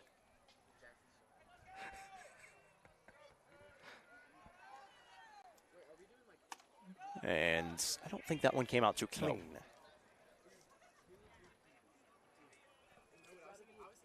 This one's going to be a fun finish, I think. It's shaping up to be a kind of game that maybe 2 runs wins it. 1-0 from Caballero. And that's what's funny about these two teams is probably felt like that the first time, ended up being 7-2. Second time it was 11-10, and it was back and forth. It was 10-9 going into the bottom of the 7th. Before that, it was 9-7 White County. This one off the end of the bat, a foul ball, and it's 1-2 now on Pianchi with 2 outs. And that's credit, DeKalb, the record is what it is, but they're always competitive under Coach Webb. They have so many close losses this year, and Sparta is now up their game as a program. They're now competitive in these games, and whoever is going to be able to face, Upperman tomorrow, beyond that, whether it's a Livingston or a Stone, they're going to be able to put up a fight in those games. Big pitch here. 1-2 from Caballero, misses outside. 2 balls and 2 strikes now with 2 outs and a runner on second base. Yeah, he was trying to fire the heater by, revved up on that one, just missed a little bit outside. Eli Smith on deck trying to get to the plate with Pianchi getting on base. Caballero the 2-2. Foul tip and staying alive as it popped out of the glove of Webb. And just barely staying alive. Once again, live on the Facebook page, YouTube channel, and the NFHS network tonight. Happy to be along with you. Runner on second base here for the Warriors in the form of Kane Sievers. Led the inning off with a hard hit single. In every postseason game we do, baseball, softball, those are the 3 channels. We'll be on all 3. Rising tide lifts all boats once again. happy to be here tonight. It's turning into perfect weather. 2-2 pitch. Breaking ball swung at and missed, and Webb able to glove it on the outside edge. It's another Birdie's Lounge strikeout. Third one of the night for Caballero. Gets out of a little bit of a jam and strands another runner. We are tied at 1, heading to the bottom of 4 in the trivia answer. Coming up next, you're watching the District 7 AAA Baseball Tournament on the Frontier Chevy UCR Media Network. Clint Connor is your local auctions expert. With full service from start to finish, the Exit Crossroads Auction Group are here to make the process easy for you. Visit crossroadsauctiongroup.com for more details and current auctions. Clint Connor, your local auctions expert, is proud to sponsor this broadcast on the UCR Media Network.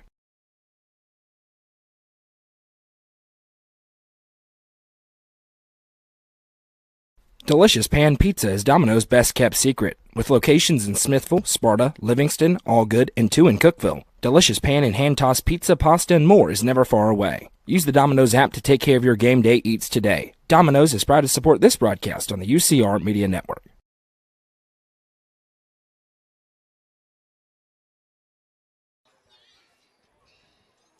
Back here in Smithville, our score 1-1 as we head into the bottom of the 4th. And yeah, if you're tuning in, it's 7:37. You're thinking, man, this game probably should be in the later innings. Well, we had a delay of about 30-40 minutes or so in the bottom of the 1st.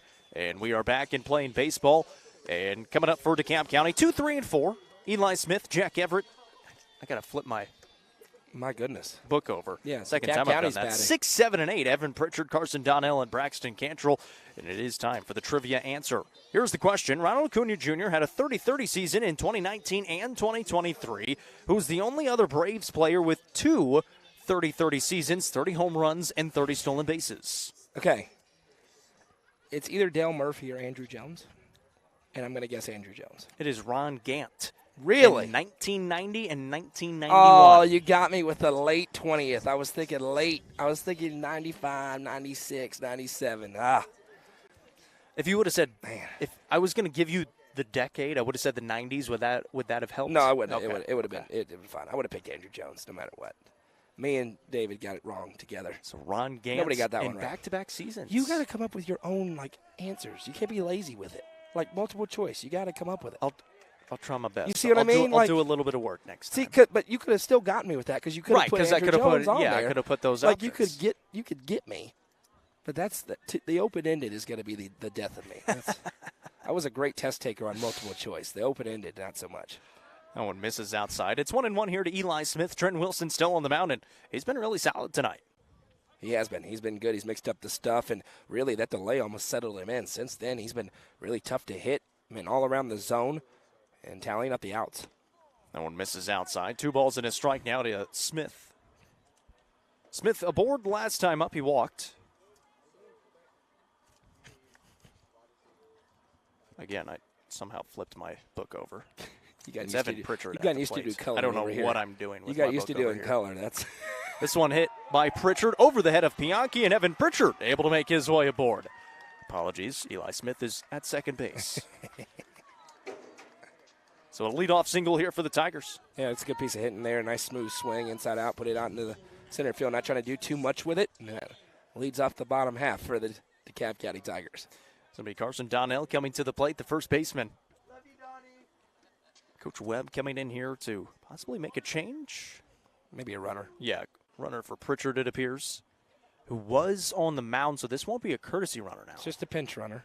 But I think you're seeing this now, right? You see this more. You kind of had the quick hook with the pitcher out there. If you're Coach Webb, he's very much in back against the wall mode. You can see as a coach, he's treating this like a Game 7, like an elimination game, even though it isn't, because he understands the stakes, the difference between winning this game and losing this game, and what it does to the prospects of your opportunity to advance out of this tournament. Winner moves on, guarantees yourself at least 2 more games to play Upperman tomorrow afternoon at 4.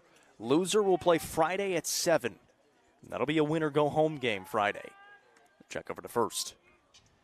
Carson Donnell at the plate, the first baseman for the Tigers. He was hit by pitches last time up. That is a fact. I have the correct side of my scorebook now. Showing bunts and a foul tip. This may be the best night of the year, weather-wise. It's 73 degrees. It's very nice. There is no wind. This Zero. is perfect weather. It's not bad. A little better than Monday night. Yeah. I mean, this is, if you just ask me what is the perfect evening, this. Right here. This. Under the lights. Put me in a lake, and I'll be great. Shows bunt again down the first base line, but that'll be a little too hard and foul, and it's 0-2. And think they'll pull a Mount Juliet? I was just going to say, if 3-2? they are Mount Juliet, you might bunt here still. I'm going to guess Donnell swinging away. Yeah, I don't think Coach is going to make that same mistake. Runner on first base with nobody out here in the fourth. It's a huge lead over there at first. Courtesy runner, or a pinch runner on there. He goes. Late swing. And another foul ball. That was going to be safe by a mile over there at second. That was a great jump. Probably going to see a throw over. And that's one Donnell. He knows he doesn't want to foul something off and take that runner back, but he's got to stay alive in the AB, and there's where that late decision to swing comes from. Still an 0-2 count. Wilson looks over at first base to the pinch runner on for Pritchard. Long look over. And now we'll come home. Hit hard, out towards left. Left fielder has an eye on. No, he lost it. He had no idea where it was. Center fielder comes onto it for White County. The throw coming to third. Pretty good one, but in there safely. And that's going to be a double out there for Carson Donnell. Yeah, it's huge. Now DeKalb threatening to take their first lead of the game, and you're right, just completely lost it into the lights. They're now blaring down. There's no sun left, but it's all the lights. And never saw it there in left field. And got to put his hands up there at the last second as it dropped in a good 25 feet away from where he was. Yeah, White tilts out there and left, and just the way I thought he was camped underneath it, but then the way I saw the ball go up, he just never saw it. Sam Dykes came in from his center field spot and was able to get it in. A pretty good throw to third to try to get the runner for Pritchard, but was unable to get it there. So now it's runners on second and third for Braxton Cantrell. All right, big moment here. If you recall, back in the first inning, DeKalb County had runners at second and third with nobody out. They left with 0 runs. Will they capitalize here? Lower half of the lineup up here for the Tigers. Trenton Wilson trying to do the same thing he just did. Again, DeKalb looking for their first lead of the game. And we've seen Coach Webb. He loves the small ball. Even in this game, it's 1-1 right now, and Noah mentioned it. Looking for their first lead here in the 7 AAA District Tournament. Stone Memorial already moving on. They beat Cumberland County tonight in run rule fashion. So Cumberland County will move into the losers bracket Friday at 4 and play the winner of Upperman and the loser of this game, whoever moves on to the game tomorrow. There's a foul ball that bounced up and I think caught Cantrell in the face. Yeah, you're right, it did. Thankfully, it didn't have a ton of velocity on it after losing the energy when it hit the ground. He's all right. Tucker Webb standing in the on-deck circle. Still nobody out here in the fourth, or in the fifth. It is the fourth. It is the fourth. We're all jumbled up. We will get here. there eventually. Wilson working out of the windup. Long look in. Now he's ready to go. Hit hard. That's down. And down for a hit. This is going to score 1. Here comes the second run for the Tigers. It's mishandled in the outfield. It's a 2-run single for Braxton Cantrell. And the Tigers lead it 3-1 here in the bottom of the fourth. Yeah, great job by Cantrell to put it out there in the left field. No chance to get there in left. It was bobbled a little bit out there, but I think he was scoring either way. Would have had to been a tremendous throw. And now here comes Coach out, and we'll see if it's time for a change for White County, knowing the stakes of this game as well. Wilson's been good out there, but with nobody out and a runner at first, 2 already across, it's going to be decision time. This is the second time through the lineup. They're starting to time him up a little bit here, and it's been in this bottom half of the lineup that's been doing a little bit of damage. Now the 9-batter, Tucker Webb, coming to the plate. Coach Thompson out there talking it over with Trent Wilson on the mound, who had been really, really good the first time through the lineup, and they're going to leave him out there for the time being. And I like the move. I think Trent Wilson's your best pitcher. And, yeah, he's got himself into a little bit of trouble, but who do you trust more to get you out of this jam than Wilson out there on the mound? So I like the nod of, and knowing as well, win or lose, you need as many arms available as you can later on in this tournament. So we'll see what happens. The leash probably a little bit shorter now than it was. Still nobody out here in the fourth. Tigers already 2 runs across. It's been a single, a double, and a single. Runner on first base. You're already into the DeKalb bullpen as well. Webb was showing bunt. Tucker Webb offered at it. Yeah, Caballero on the mound. He's been solid since he has come in. You're just thinking you can get further and further into this inning, into this outing, if you're Sparta, can you start timing them up and get these runs back? Webb asking for time. It's a great start to this inning for DeKalb County. They're swinging the bat really well, flaring it out there. Of course, got a little bit of a stroke of luck with that one that dropped into left field. But you got to make the most of it. They have. Wilson working out of the stretch. Delivers home the bunt off the end of the bat, and it's 0-2, and we saw this with Donnell. He had an 0-2 count, swung away and cranked a double. If you're DeKalb here, you are seeing red, knowing coming up next is Connor Young as this lineup's going to flip over, and you got some big bats looming. 2 runs across already here in the 4th. Nobody out and a runner on first base with Tucker Webb at the plate. No balls, 2 strikes. Wilson delivers. Swing and a miss. That is a huge Birdie's Lounge strikeout for Wilson. And how about Tyler Thompson? Trusting Trenton Wilson out there, leaving him out there. He rewards him in that AB with a good dominant strikeout. But now the equation changes with Connor Young's stride again. This will be the 3rd time through the lineup. Connor Young stepping in, doubled his first time up, grounded out to short his second time. He's 1 for 2. He's got a runner on first and 1 out. And the double he hit was cranked out to right center. We've seen a couple of balls out there to that right center gap. That'll be swung on in a foul ball. And he has swung at the first pitch during every AB so far. He's trying to sit back and turn on something. Fouled off the last couple. After cranking one right to that DC logo out there in right center. Runner on first base is Braxton Cantrell. He had the 2 RBI single to give DeKalb County their first lead here in this game in the bottom of the 4th. Wilson comes home with the 0-1. And a called strike to go 0-2. And he's been much more in the zone after that quick meeting out there on the mound. He appears to have his confidence back. No balls and 2 strikes to Connor Young as Ty Webb stands in the on-deck circle. And that hit him. Wow. Yep, got him in the elbow. And that'll be a hit by pitch, and it'll be runners on first and second.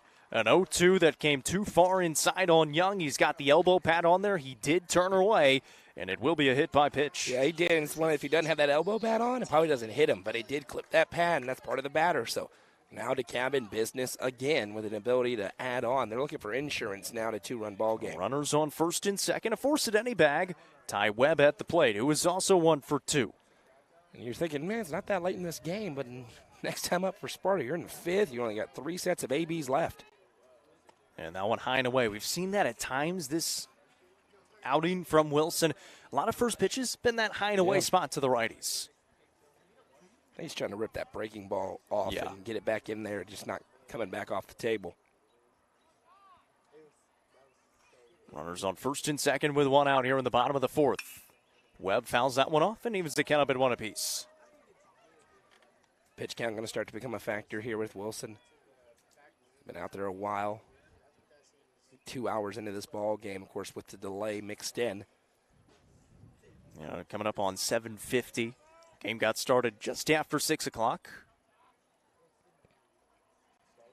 Here in the bottom of the 4th, that one misses away, and it's now 2 balls and a strike. Wilson on the mound. He has not issued a walk tonight. He has rarely been in 3-ball counts. By my count, just 2 of them. Both of them full counts. Was able to get outs out of both, or hit by pitch and then a ground out. That one inside gets away from Seal. And the runners will advance up to second and third and 1 out. And the count now 3-1 to Ty Webb. And I think Coach Thompson's going to probably have to make a decision here, depending on how this AB goes. You know you've got to keep it as tight as you can. One swing of the bat here for DeKalb could make it 5-1, and then you're talking about a fairly significant lead. Ty Webb at the plate in a 3-1 count. Runners on second and third. Wilson now working out of the windup. Delivers home. And that one. Is that not ball 4? I had 3 balls. I had 3 balls. Apparently that is ball 3. All right. The scoreboard had 3 balls. That's 6. That one hit hard right at the center fielder. Dykes, who makes the grab.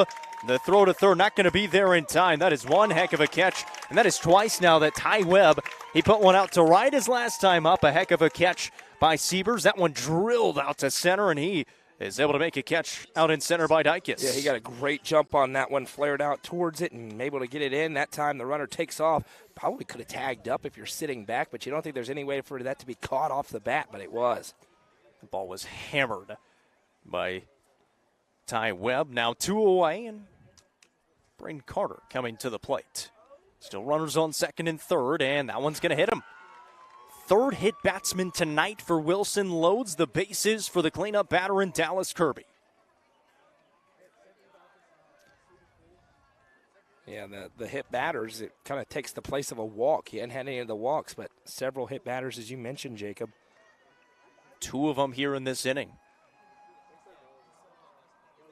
The 2-run single by Cantrell, the difference in this game. Kirby comes to the plate. He had the RBI triple in the last inning to tie the game at 1. He's going to try to do some damage here with the bases loaded, and 2 away in the bottom of the 4th. Wilson trying to work out of the jam and keep it at just the 2-run deficit. He almost clipped him. Hey, by the way, I just rewound it on YouTube. 3-1. Oh, yeah. Should have been a walk. There was 5 balls thrown in that AB. Interesting. Should have been a walk. Ended up at an out. Playoff game, by the way. Just by the way. 1-0. Hit hard, left side. Pianki backhands, tries to throw to second, cannot get it there. It'll be a run coming across and making it 4-1. Kirby safe at first. Everybody is safe. Second time where we've seen Pianki with a great effort play. That time the dirt slips out from under him. Made a good effort to try and get a throw into second. But now at 4-1, bases loaded, DeKalb could break it open with one swing of the bat. So Kirby is safe at first on the field. I'm starting to get really mad about that count. That is tough. I don't know. I mean, no one really made a stink about it. But I'm the jerk. There's a called strike in there to Weston Wright. I mean, think about where this inning is if that's a called ball instead of an out. Yeah. Instead of 2 outs, it's 1 and possibly more runs for DeKalb County. Yep, in a postseason game. But they didn't make a fuss about it. Here comes the 0-1 to Wright. There's a called strike, and it's 0-2 now to Weston Wright. He's 0 for 2 with a couple of ground outs. Bases loaded and 2 outs. Wilson trying to only allow the 3 runs across. Ready to go. 0-2 pitch.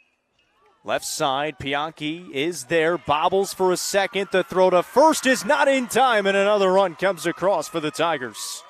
And now, you think about through this inning, there's an E6 that allows the runner to score. You have the ball that drops in the lights out there in left field. And now it's starting to really balloon up, still with the bases loaded. Seal's going to go out and have a word with his pitcher. 4 runs across for the Tigers. Thompson not coming out yet because if he does, he's got to pull him. He's trying to get him through these 4 innings. By the way, one of my umpire friends, I do have umpire friends, that is not a rule in Tennessee high school baseball. You can go out multiple times in an inning. You have 5 mound visits in a game. After the 5th, you have to change pitchers no matter when you go out. I have never seen a coach go out twice in the same inning and not pull a guy. But little known fact, appreciate my unknown umpire we friend. go through that every year and then kind of forget about it. This one hard hit right side. Everett is there. He gloves and steps on first. But 4 runs the damage in the 4th, and it's a 5-1 lead for DeKalb County through 4 innings here in the 7 AAA District Baseball Tournament on the Frontier Chevy UCR Media Network. Frontier Chevrolet is ready to get you into your next vehicle and are proud to offer a lifetime powertrain warranty on nearly all vehicles below 80,000 miles. View inventory online at www.caseychevy.com, including the brand new Chevy Trax and Traverse, or stop in at 2350 Cookeville Highway today. Remember, don't buy till you see Jason Fye.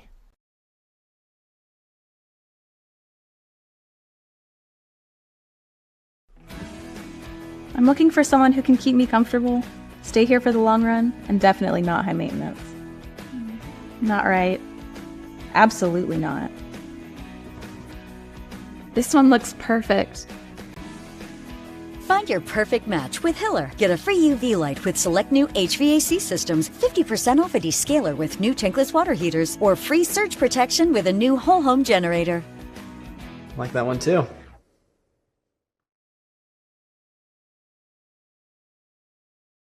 off the rails.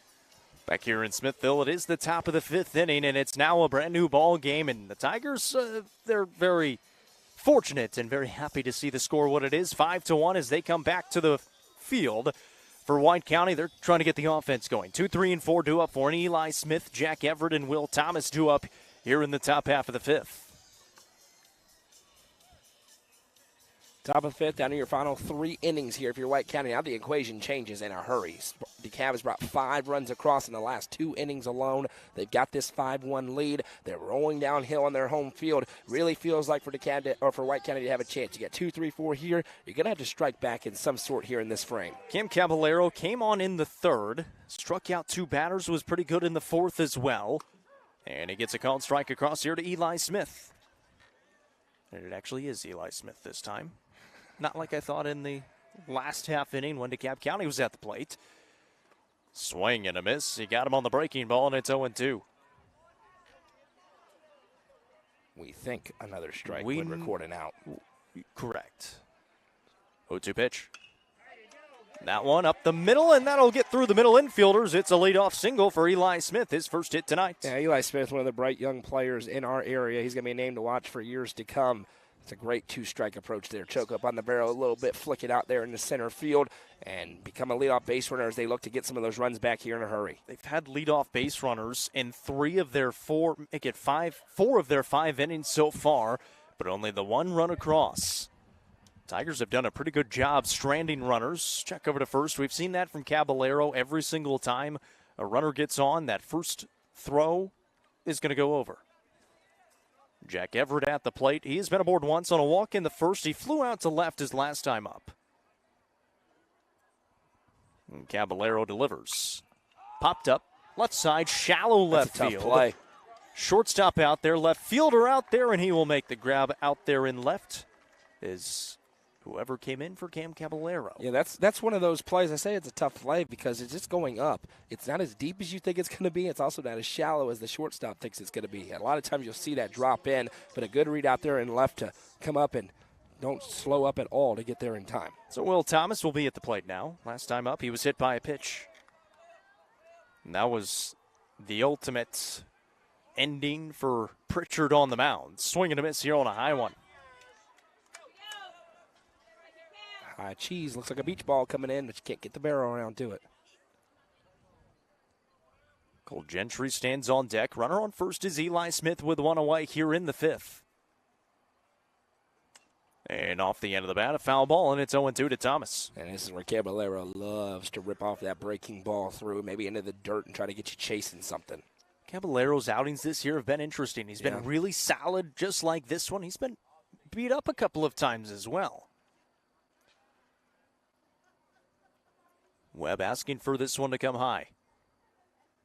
It goes high, a little too high, and the count goes to 1-2. But after he got the swing on that first one, why not go back there? Maybe try to anticipate what I was thinking, that the batter's thinking you're going to go down and go the other way with the heater. Still end the count. Check over to first.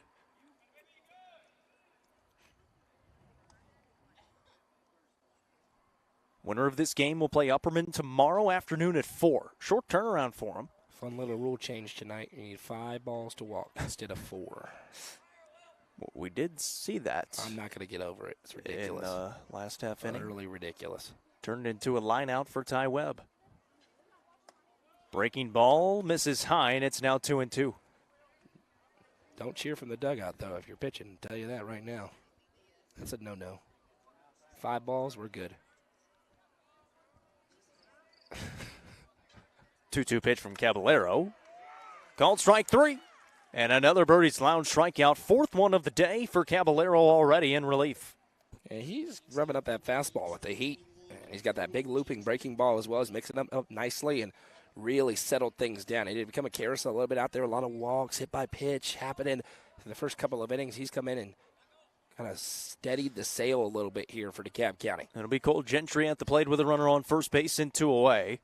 Swinging first pitch off of the foot of Caballero, and everybody's going to be safe. That would have been right back up the middle, a slow roller, and probably a pretty easy play for Kirby. Instead, it hits the foot of Caballero. He couldn't get out of the way, and he couldn't glove it. And so guess that'd be an infield yeah, single. Infield single. That's when Caballero's trying to do the right thing. You're trying to get the glove on it because you don't know if that can get through into center field. And you got to make that decision in a split second. Just went off the foot and kind of ricocheted off into no man's land, and Sparta with an opportunity. You don't have to get them all back right here. But with 2 outs, if you can get 1 or 2 runs back in it, you just feel like that could stabilize some things for you. All of the momentum is in that Tiger dugout right now, trying to bring it back to White County as Kaysen Seal is going to be at the plate here with 2 outs.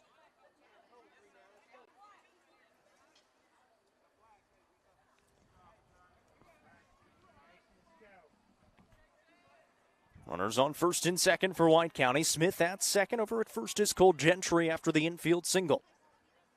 And swing and a miss. Foul tip. I haven't seen much barreled up, even if you think about the 2 hits in this inning. Just a little flick into center field, and in that one, of course, the awkward hop. And Caballero's been able to keep them on their toes out there. It's going to be a check back to second. They actually got him leaning just a little bit. Kirby just kind of standing behind the bag. Yeah, it's an interesting alignment. And now we'll go back to his shortstop spot. Swing and a foul tip again, and it's 0-2. He's been ahead, Caballero, in a lot of these counts. Yeah, I was about to say he's been 0-2 in most of these counts, and give Sparta some credit. They battled through some of them, especially in this inning. But when you've got that 0-2 lead, it really opens up your bag that you can throw. No balls, 2 strikes, 2 outs. Coach Webb trying to get into a good spot to relay the pitch comm. Pitch comm has been a tremendous addition. It's the baseball version of the new bonus rule in basketball. Yes. Love it. Yep. Comes the 0-2 from Caballero, and a nice battle swing there by Kaysen Seal, able to catch up to it just enough to foul it off. Yeah, they were trying to get that high fastball again that we saw in that last AB, and it was dipping just close enough to where you better battle it off, and he does. 2 outs here in the inning. White County trying to put together maybe a 2-out rally here in the top of the 5th. We've had a couple of singles, one back up the middle. Actually, both of them back up the middle. Caballero delivers. Breaking ball hits him in the back of the helmet. And that'll put a runner on first, and bases loaded now for Caden Siebers. Yeah, he was looking for that breaking ball to come back in and catch the bottom corner, and it did not. Caught him in the helmet. His final score, Cookeville advances on. They defeat Laverne tonight 6-1 at home in that district tournament. How about that turnaround by the Cookeville Cavaliers, the 3 seed in that tournament? My Twitter feed has calmed down a little bit. Derek Bush can coach. Take that one to the bank. 20 wins. I believe that's their 20th win of the season. Yeah, their 20th win. Among the best records in the Upper Cumberland. They're playing 4A baseball. That's not easy to do. They got Stewart's Creek, the 1 seed there. Wilson Central, the 2. They play Wilson Central in that second game. Baseball team. Yes, they are. This is hit hard. Out towards center. And it's read and caught by the center fielder for the Tigers. And Braden Carter to strand 3 runners in the process. It is still 5-1 with the Tigers coming back to the plate in the bottom of the 5th.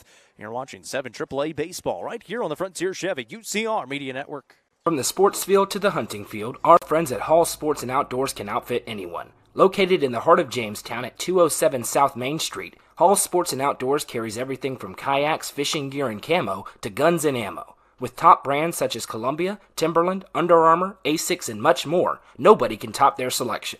Need some custom gear for your team? They also offer uniforms, gear, and custom embroidery. Stop by and see them at 207 South Main Street in Jamestown. Hall Sports and Outdoors, proud sponsor of this broadcast on the UCR Media Network. Configuring the Bluetooth, deciding who controls the music, remembering where you parked. Why are simple things sometimes so complicated? Thankfully, with an auto owner's insurance independent agent, getting the right coverage for your vehicle doesn't have to be one of them. So you can get back to more important things, like remembering if you're on the 3rd or 4th level of the parking garage. That's simple human sense. Visit swallowsinsurance.com or call us today, 931-526-4025. Protecting your future. It's what we do. Bottom of the 5th here in Smithville. DeKalb County coming to the plate. 7-8-9 due up for him. Carson Donnell, Braxton Cantrell, and Tucker Webb. You can see that barcode on the top right hand of your screen. You can donate to us here at UCR to make it possible to do all of these postseason games It costs money to put these games on. It does. Whether you knew that or not. It does. Especially in the postseason. We're going to do a lot of them. And we are going to do a lot of them. We'll have 1 tonight, 2 tomorrow, 2 Friday, 3 on Saturday, and 1, possibly 2, the following Monday for the district championship. And then we'll look at softball regions, baseball regions, of course. And this is the year where we all have to go on the road, so we're going to be going a long way away to Lahoma, Murfreesboro, all over where the else? place. Yeah, Narnia and through the wardrobe and all sorts of places. 7-8-9 due up here for DeKalb County. This is who got the damage done back in the 5th against Wilson. They hit around. This one is hit hard, and that'll be down for a hit as Carson Donnell leads it off with a single. How many first leadoff batter base hits have we had in this game? Feels like the last several innings, DeKalb County's just teeing off early in these frames. And that throw actually got all the way to the backstop somehow. And Donnell still over at first base. He's now been aboard 3 times, a couple of hits. He was hit by a pitch, scored a run back in the 5th, and now coming to the plate will be back Braxton Cantrell, who had the 2 RBI single. And make it 3-1, and now we will have a visit to the mound. And after the first batter, Trenton Wilson out there right now. Coach Thompson going out to talk to him. Had a conversation with him in the last inning. And we will have a Hall Sports and Outdoors call to the bullpen here for White County. You're watching the 7 AAA District Baseball Tournament.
Sonia Brown with American Way Real Estate just listed this new construction home located in the Brookstone subdivision. With 2,075 square feet, 3 bedrooms, and large walk-in closets, the main level primary bedroom has one of the best features ever.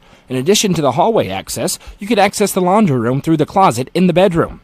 The kitchen also features an island, a pantry, and stainless steel appliances.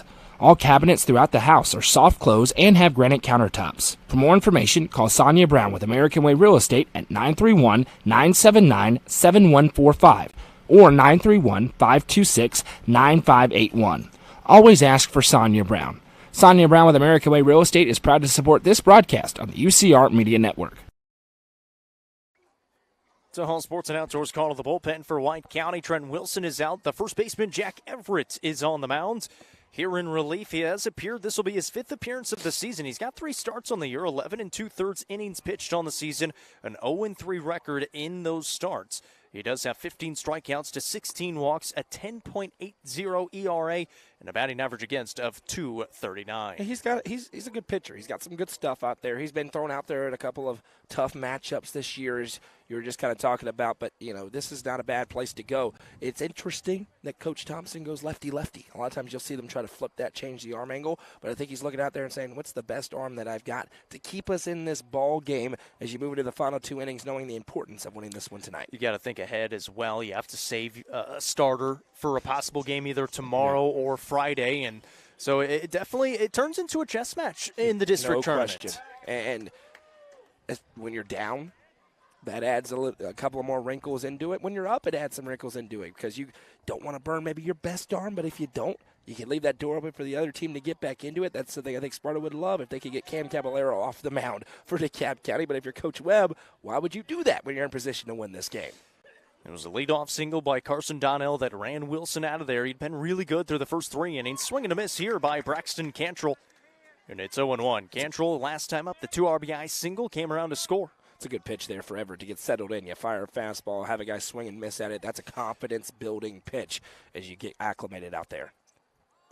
He offered at that, and it's now 0-2 on the high fastball. And for DeKalb County, no runs in the first 2 innings, 1 in the third, 4 across in the fourth, and that offense starting to heat up, and now a change on the mound. And they capitalized on some mistakes for Sparta. There was an error in the field, and then what could have been an error out there on a ball that dropped in after getting lost in the lights. 0-2 battled off into the net of DeKalb County. Cantrell trying to stay alive. They're going to see if they can't flip it back to the top of the lineup again. We're able to get some help from them. It was really this bottom half of the lineup that did all the damage back in the fifth. Or the fourth, I beg your pardon. That one misses, and the count goes to 1-2. Yeah, not a bad place to miss. You're ahead 0-2. See if you get him chasing something, but I think exactly the spot he was looking to get to. These are pivotal moments. You get to a 5-run lead if you're DeKalb, you feel really good. Swing and a miss. Big strikeout there by Everett. Got him on the high cheese. Yeah, that was letter high, and it was slow enough that you feel like you get the barrel on it, you can really rip it, but wasn't able to get there, and it's a good start for Everett. First Birdie's Lounge strikeout for Everett. Tucker Webb will be at the plate here, the 9 batter, with a runner on first base and 1 out here in the bottom of the fifth. That one misses high. That has been where he's gone a lot in Everett's, going high in the zone. Once again, the winner moving on to play Upperman tomorrow at 4. Loser will play Friday at 7. Make sure you like the stream if you haven't already. This one hit right side of the infield. First baseman there. Throw to second. Gets the out. And the lead out is there. Nice play by Trenton Wilson, who came in to play first base. And that's a good play by Trenton Wilson, because if he doesn't get that throw down to second, everyone's safe. Nobody went to cover the bag. Everett got caught a little bit watching there from the mound. Didn't go over to first, which is his natural position. So that was a big-time job defensively by Wilson to get that throw down in time to record that second out. Keeps a runner out of scoring position. A runner on first base is Tucker Webb. And as I was saying, make sure you like the stream if you haven't already. The big thumbs up in the bottom right hand of your screen. If you're on Facebook, if you're on YouTube, make sure you subscribe. And if you're on NFHS, we appreciate you. You can like it on well. YouTube. You also can like it on YouTube. Comment along with us on Facebook. This one fouled off. You can also give a thumbs down on YouTube. Don't do that. Don't do that. Don't do that. Please don't. There's a kind of angry emoji on Facebook. Don't do that either. Just the like. We're good. The love reaction. Love that. It's great. Love that. The laugh reactions usually means we say something funny. Sometimes they're laughing at us, though, so that gets a little Definitely hairy. possible. That one is going to hit him in the foot. Connor Young is going to be aboard. Back-to-back times he has been hit by a pitch. And there's nothing iffy about that one. That came in and bounced in and hit him. He spun, and it bounced up into him. But here, another big moment. Just 2 strikes, or 2 outs, I should say. We saw DeKalb strike with 2 outs back in the last inning. Looking to do it again here. Well, and it's Ty Webb. The last 2 times he's been gracious. up, he has squared one to right and flew out. And then he walked. Except wasn't awarded first base because who knows why. The count was wrong behind the plates. I went back and checked it. Yeah. It was 5. We double-checked it. It was 4 balls across it. And then he hit an absolute blistering line out to Dykes in center. And he swings at the first pitch. It's foul ball. We may still be in the 4th inning if that was called ball 4. That changed the complexion. Yeah, 5-1 here with the runners on first and second and 2 outs. This game could have been over right now. I'm going to be honest with you. If that had not been called a walk. If that had been called a walk, I should say. Would have loaded the bases. This one a foul ball as he was still in the box when it hit him, and it's 0-2. So tomorrow night, 4-7. Same on Friday night, 4-7. And then Saturday, 9 starts at a.m. 9 a.m. And if you know me, you know I'm thrilled about that 9 a.m. start on Saturday. Jake was probably doing play-by-play of the 9 a.m. game. Let's just put it that way. I'll have my 7 Brew energy drink with me, ready to go. Games will get started 30 minutes after each. 3 of them on Saturday. This one, a foul ball left side. He barely got a piece of that one. So they'll go 9, probably about 11:30. And it's then prom about night. 2 o'clock. There's 3 games, so it's prom night. So they're trying to get that over with so everybody can go and have fun. And I'm sure not be in any trouble around the Upper Cumberland.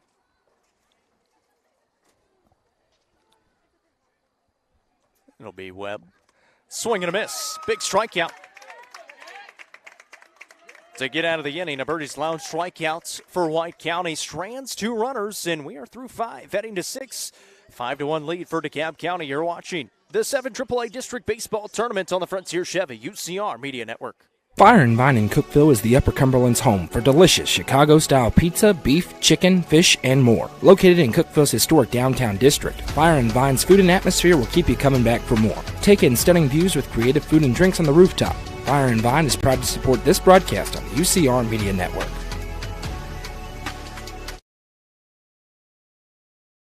Clint Connor is your local auctions expert. With full service from start to finish, the Exit Crossroads Auction Group are here to make the process easy for you. Visit crossroadsauctiongroup.com for more details and current auctions.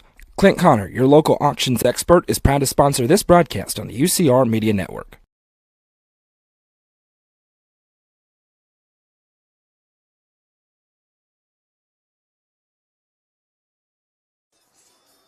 Back here in Smithville, 2 up for White County. 8-9-1. Trent Wilson, Sam Dykes, and Austin Pianchi. Caballero still on the mound for DeKalb County. He's been really good in relief. Came in relief of Pritchard back in the 3rd. Struck out the first couple of batters. Was pretty clean in the 4th and fairly clean in the 5th. He has allowed base runners, but hasn't really had anything threatening so far. Yeah, he's been good. He came in, and we wondered to mention it. Could he be a candidate to start tomorrow or Friday? Sure. But they went to him early. We've seen Coach Webb really treat this kind of with the approach of an elimination game. He went with a quick hook to the starter. That also leaves him available a little bit earlier. Evan Pritchard will be available maybe a day or two before you anticipated coming into this, and they're letting Cam Caballero go. This appears to me to be his ball game. We'll get that fixed again. I don't know why the screen keeps going purple, but we will get that corrected immediately here. But it's been a really good outing, to your point, for Cam Caballero. So stepping in will be Wilson. His 3rd time today. He's 0 for 2 with a strikeout and a pop-out. Swinging first pitch. That's off the glove. Kirby gloves. He taps the glove and will make the throw to first for the first out of the inning. So 1 pitch and 1 out. We'll bring Sam Dykes to the plate here in the 6th. And you said it. These games get late in a hurry. We are now in the almost to the top of the lineup, which will most likely be the final time that White County comes to the plate for that top half of the lineup. Dykes will try to get it going here in this 9th spot with 1 away. And we kind of talked about that in the 5th, even with the 2-3-4 due up, that you may not get another chance. And if you do, your back could be against the wall. That's a called strike. What is that, 7? That seems low tonight. I think the walk probably adds a few on there. Yeah, so we'll say 10. That one off the end of the bat. This is going to spin a lot. Picked up at first by Caballero. Somehow makes a throw over the shoulder of Dykes and gets the out at first. That was sick from this angle, especially as he went over the left shoulder of Dykes on the way in. We saw him make kind of an inaccurate throw earlier on one of those plays. That time, perfectly placed for the 2nd out. I don't know how it didn't hit him. Yeah, that was impressive. It will bring Austin Pianchi to the plate with 2 away now. Here in the top of the 6th, and Caballero trying to make quick work of these Warriors. Oh, you would love this if you're a DeKalb County fan, a shutdown inning and try to just stamp out any chance of that comeback and put them back against the wall. 5-1 lead right now for DeKalb County with 4 runs across in the 4th. Swinging, and that'll be popped up out of play right side, and a foul ball 1-1. The hitting facility, the baseball field house has gotten a workout today. Yeah, that better be a good roof. The 1-1 coming from Caballero. Foul ball, 1-2. Really seems like Sparta's trying to load up with their swings. They're swinging for the fences. A lot of late swings. They kind of, that huge leg kick into it and then taking that big hack. Pianchi trying to find his way aboard for the first time tonight. The leadoff batter for the Warriors. That one bounces, picked out of the dirt by Webb behind the plate, and it's 2-2. We think. I know it's 2-2. There have been 2 balls. Just like I knew strikes. it was 3-1. Caballero ready to go. Comes the 2-2. Little check swing, and it is swung on and missed. Another Birdie's Lounge strikeout. First 3 up, 3 down inning of the day for either side. That is the 5th Birdie's Lounge strikeout of the day for Caballero. We head to the bottom of 6. You're watching the 7 AAA Baseball Tournament on the Frontier Chevy UCR Media Network. Nelson Trophy and Screen Printing is proud to support student athletes and athletic departments throughout the Upper Cumberland. They're also proud to sponsor the Nelson Trophy and Screen Printing Player of the Game on this broadcast. From trophies to t-shirts, they can do it all. Stop by and see them at 120 Circle Drive in Allgood or give them a call at 931-537-9559. Nelson Trophy and Screen Printing is proud to sponsor this broadcast on the UCR Media Network.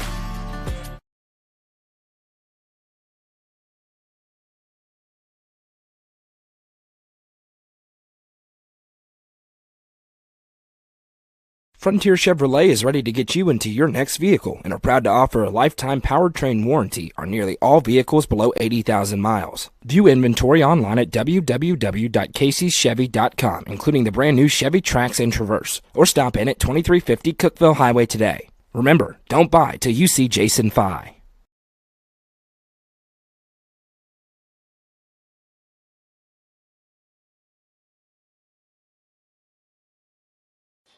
Back in Smithville here in the bottom of the sixth, DeKalb County coming to the plate. They've got a 5-1 lead here in this second 7 AAA play-in game. The winner will move on to play Upperman tomorrow at 4. Stone has already won. They won 11-0 against Cumberland County. They will play Livingston tomorrow night at 7. That'll be a really fun one as those two teams split in the regular season. Both of them walk-off victories in the bottom of the 7th.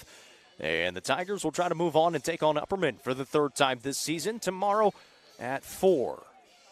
Don't forget, Sparta in particular, the first game against Upperman was tight. The second one got out of hand.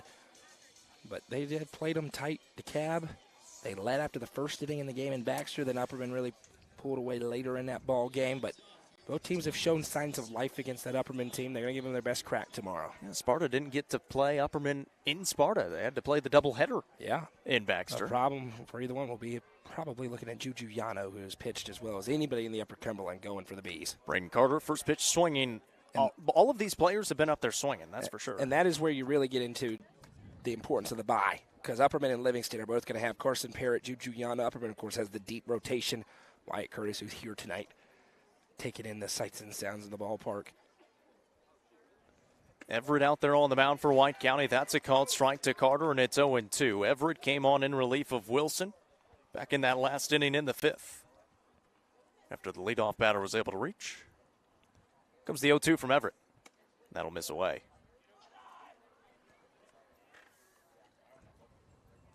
It's been a well-played game. You just have that one big inning, and DeKalb was able to capitalize on a couple of nice base hits and then a couple of Sparta mistakes to get this cushion. Good breaking ball. Everett kind of backhands on the glove, able to knock it down, and an awkward throw and an awkward catch, but able to get the first out of the inning.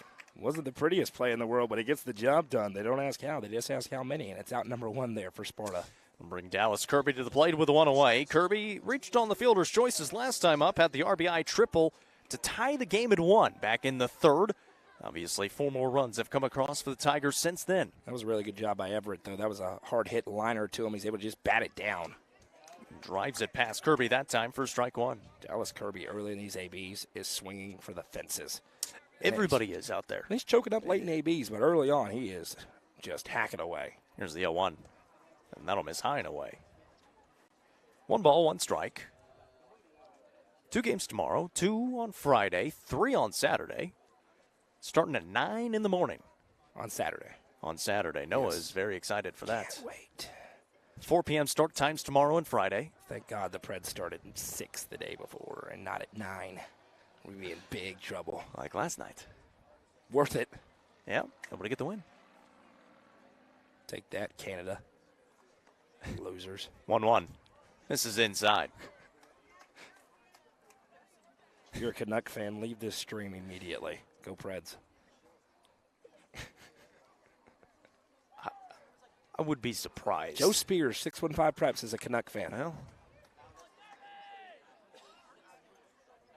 he's a northerner as well. He could kick rocks. That's what he could do this week. 2 balls, 2 strikes here to Dallas. I really like Joe, but he's a bum to me this week. I'll tell you right now. I can tell him I said it. Catching a stray on the broadcast tonight. Go He's been at me on Twitter all week. He didn't at me today. I don't know where he went. 2-2 pitch. Swing and a miss. And a birdie's lounge strikeout for Everett. Hey, credit these relievers. Jack Everett came in and just slammed the door. We saw the same for Cam Caballero on the other side. these pitching staffs have done a really nice job of keeping the game where it is. It turned into a bit of an onslaught there for DeKalb, but Everett came in and has done a really nice job. Weston Wright steps in for his 4th plate appearance so far today. Reached the last time on an error. And we'll see what he can do here with 2 away. A ground out and a strikeout so far. You mentioned Everett in relief. He's been solid. Goes high that time and misses. It'll be the final chance for White County coming up in the top of the 7th. They need at least 4 runs. There was some action in the DeKalb County bullpen down there. We'll see if they make a change coming up in the 7th. As we talked about a little bit earlier, the early start on Saturday because of prom, so we get it. Foul back. It's going to be fun to. It'll be good baseball. I just am not a morning person. You know, games are at night. Get your energy. You are up in the mornings. Yes. So you'll do play-by-play in the first one, and then I'll just acclimate into it. Ready to go. We'll be ready to go. We'll have some fun. We're going to have a fun week next 4 or 5 days or so. 1-1. Called strike on the inside corner. 1 ball and 2 strikes now to Weston Wright. Everett, he's going to try to answer Caballero's 3 up, 3 down inning. I'm telling you, these 2 guys, they're coming in and pitching really well in a big game. Jack Everett on the mound, Weston Wright at the plate. 2 away. Here is the 1-2 pitch from the lefty. Misses outside. Announcer jinx. Sorry. No such thing. Different experiences, man. I have no outcome. I have the announcer game jinx in games I'm not even calling. It's crazy. 2-2. And he hit him. We've seen a lot of hit batters tonight. Why are you looking at me? No announcer jinx? No. Okay. I didn't make that throw. I apologize for my announcer jinx that I put out there for you Sparta fans and attendance. DeKalb fans, you're welcome. We've seen DeKalb, they'll be opportunistic. When they get somebody out there, they've been able to bring them home, especially in that kind of 2-inning span. They haven't done it against Jack Everett yet. We'll see if that changes here. It'll be Evan Pritchard at the plate. Grounded out to first his last time up. That was to end the 4th inning. He actually batted twice in that inning. He singled and scored his first time up and then grounded out to first to end the inning. 1-0 count here to him. Everett working out of the stretch, comes home. And then that'll be into the football field behind us.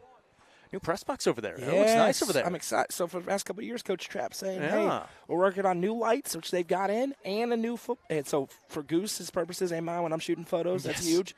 And then the new press box, double-decker. It's really nice. More room. Yeah. Congrats to them. 1-1. This is low, 1-2. Be excited to see that next season. I'm sure they will have some use for it. They're in Region 4, 4A. We're talking about that with one of the Sparta fans earlier on. Going to be a fun region again. 1-2. Sawed off. This is going to be a tough play. Third baseman onto it for the Warriors. Throw to first is low. Gets past Wilson. Advancing up to third. Coach Webb is going to hold him there for now. Now they're going to run the ball in and watch it. And now they make the throw in. So no runs across, but advancing all the way over to third base is Weston Wright. As Evan Pritchard able to make his way aboard. Yeah, it's going to be a tough play, but the throw was low. No real chance for Wilson over there at first to dig that one out. He would have had to get lucky to do it. And that's going to be another error, I believe, charged to the Sparta defense. And it leaves the door open for some insurance to be added on here for DeKalb County. So it'll be runners on the corners with Carson Donnell coming to the plate. Reached on a single his last time up. He was what drove Wilson out of the game. And swing and a miss. It's been interesting for Donnell up there because there's been times where he hasn't been all that competitive with a swing like that, but then he's answered back quickly with a big swing of the bat. Yeah, he was hit by a pitch in the second, doubled in the fourth, and scored and singled in the fifth. Yeah, he's been one of the best bats in the lineup today. And that one, a breaking ball, swung at. Had a lot of break on it, and it's 0-2. It's one where you're probably sitting fastball. Looked like he was starting to swing early, and then the breaking ball comes in, and you just can't hold your wrist back. No balls, 2 strikes, 2 outs, runners on the corners. And that'll be fouled off. Over the lights. Well, hit and run. Steal attempt over there at first. He took off. You saw Coach Webb over there in the third base coach's box, standing right behind Weston Wright and telling him to go over at first. And Evan Pritchard. Yeah, there was no secret what that sign was. No. He was swinging the arm around. There he goes, very early. He's still going to come home and misses outside, so it will be a stolen base. Yeah, that's one. If Everett steps off, he has him easily there, and he could have. But you do run the risk of allowing a run to score. You do, but you're right. He's going to pay all his attention here at 1 and 2. He's ahead in the count. 1 ball, 2 strikes. The pitch misses outside, 2 and 2. Runners on second and third for the batter, Carson Donnell. Good job to get over to that for a catcher. You wouldn't think it. A lot of times people think that in the dirt pitch is tough, which it is, but a fastball going that far away. Across your body? Yeah. Swung at. That'll be another foul ball. Cason Seal is the one behind the plate for White County. He's been back there for a couple of years now. Yeah, that kind of, it's a moderate, I'd say about average size backstop here with that pad running through just some of it. The part that's directly behind home plate. The rest is that brick wall. 2 balls, 2 strikes to Donnell, the first baseman for the Tigers. Trying to find his way aboard with runners on second and third here in the 6th. 2-2. Misses low, and it's run full. And again, he's doing a great job at the plate. He's got himself behind in the count. Now he's paddled back into it. He's not swinging anything else. He had that kind of swing at the one in the dirt, and since then he's been dialed in. Here comes the payoff from Everett. Swings back up the left side. Pianki is there. He gloves. He will not make the tag. The run scores, and everybody is safe. Did he come out of the base path? Is the question. I don't think so. I thought that was just great base running there for DeKalb. You could swerve a little bit, and he swerved just enough. There's not going to be any complaint from Coach Thompson. Pianki got kind of caught there. The third baseman was ranging across, and then Pianki realized it was coming to him, and the only play he could attempt to make was to tag the runner, and he was able to get in ahead of it. So another insurance run there for DeKalb County. Yeah, you get 3 feet either side, 6 feet total. Yeah, I think he was pretty safely in that. It was Pritchard running down to third, was able to not be tagged out. So now runners on the corners and another run across and a swing and a miss here by Braxton Cantrell. And that's another great at-bat by Carson Donnell. Yep. I mean, just a tremendous AB. Wasn't the hardest hit ball in the world, but he puts it in play after looking like it was going to be a 3-pitch strikeout. Everett has had every single batter at the plate with 2 strikes in this inning. A run has come across. 3 runners have been on. Another error in this inning. We saw that in the last big inning for DeKalb County. An error kind of extended it. 2 of them mistake. now. Yeah. And they had one that isn't an error, but it was a mistake out there and left. There's a called strike, and for the 6th batter here in the inning, he's got 2 strikes. That's impressive. It is. Run across makes it 6-1.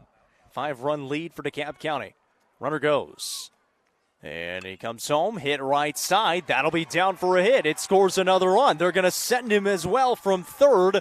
Here comes the throw. Pretty good one. They cut it. Now the throw to third over the head. And the run will score. It's 8-1 DeKalb County. Trying to advance up to third was Cantrell. He'll head back into second base. 2 more runs across for DeKalb County. DeKalb County has been great on the base paths in this game. They've been great with 2 strikes. As you mentioned, every hitter in this inning has been down 2 strikes. And that time you flick it out there into right field, and then you capitalize on another mistake by the Sparta infield. And now really opening it up. DeKalb County on the doorstep of advancing on in the winner's bracket. So Pritchard scored. Donnell scored from second base after going back to third. Cantrell advanced up to second base. And now it'll bring Tucker Webb to the plate with a runner in scoring position. Again, all of this coming with 2 outs, and every batter that has come to the plate has had 2 strikes on him. So it'll be Tucker Webb now. Reached on the fielder's choice his last time up. This one's hit hard. Pianki at short. The throw to first is finally there for the final out of the inning. First batter to not get 2 strikes on him is Tucker Webb. It's a ground out to get out of the inning. 3 more runs come across for DeKalb County. And they lead it 8-1 here as we head to the top of the 7th. Final chance for White County in the 7 AAA play-in first round. Presented right here on the Frontier Chevy UCR Media Network.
White County down to their final chance here in the top of the 7th.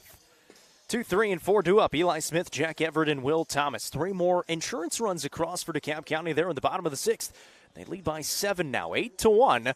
Here's we get started in the top of the 7th, and Cam Caballero still on the mound. He has been great in relief. And he's giving them exactly what they need, right? Because you have more arms available. If he's able to get through this inning tomorrow against Upperman, they would have a lot of arms that they could go to in that ball game and try and take their best crack at the district champs. First pitch swinging, high in the air out to center and playable. And that'll be caught for out number 1. And I misspoke earlier. Of course, Upperman won the district at 9-1, Livingston 8-2. Yes. Falling in that second game to the Bees, so just wanted to correct myself so you could save your emails. Livingston splitting with Stone Memorial. Yes. And Upperman. And that is exactly what the doctor ordered here for Cam Caballero. 1 pitch, 1 out, trying to get out of here quickly. We've seen that a lot tonight. Jack Everett stepping to the plate. Walked his first time up. He has flown out to left the last 2 times. And he will step in here against Cam Caballero. That one misses low. 4 o'clock and 7 o'clock tomorrow. There are thunderstorms in the forecast on Friday. Yeah. And they are putting a plan in action of that. You could, yeah, and the thing about this, the tournament, they have Sunday available. Of course, nobody really wants to play on Sunday, but you can if you need to. Called strike 1-1. And that would be better, of course, than trying to put 5 games in one day. And everybody's playing a doubleheader, so we'll see what ends up happening. And a winner has to be decided by Tuesday. This one hit left side of the infield. Kirby charges, good throw in the second out. You really got to be impressed with how DeKalb County has gone about their business in this game. Yeah, they've played fundamentally sound baseball. They've taken care of their opportunities. They're doing a good job of working through trouble on the other end. Early on, Sparta was threatening with a lot of base runners. They were able to only allow 1 run there in the second inning, despite a bases-loaded situation. Just a really businessman-like approach in this game, and they're on the doorstep of getting a big win. So 2 away. It'll bring Will Thomas to the plate. Caballero trying to finish this game off, retiring 7 in a row, and going 3 up, 3 down in the 6th and 7th. Well, the Nelson Trophy and Screen Printing Player of the game coming up. And that's going to hit him.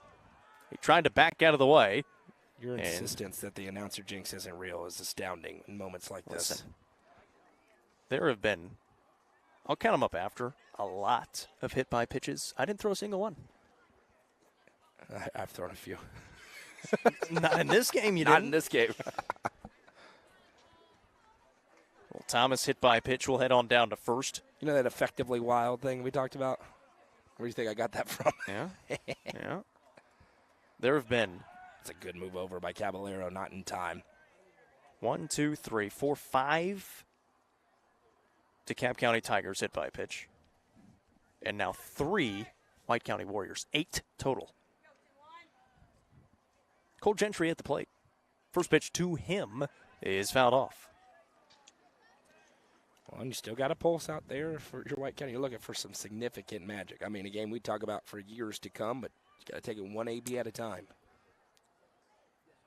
DeKalb County trying to advance into the winners bracket quarterfinals. White County, if they would lose, would fall to Friday at 7 o'clock against the loser of Livingston and Stone. What a game that's going to be tomorrow night at 7 o'clock. The 2 regular season meetings, each walk-off victories, 1 for each squad, the Wildcats and the Panthers.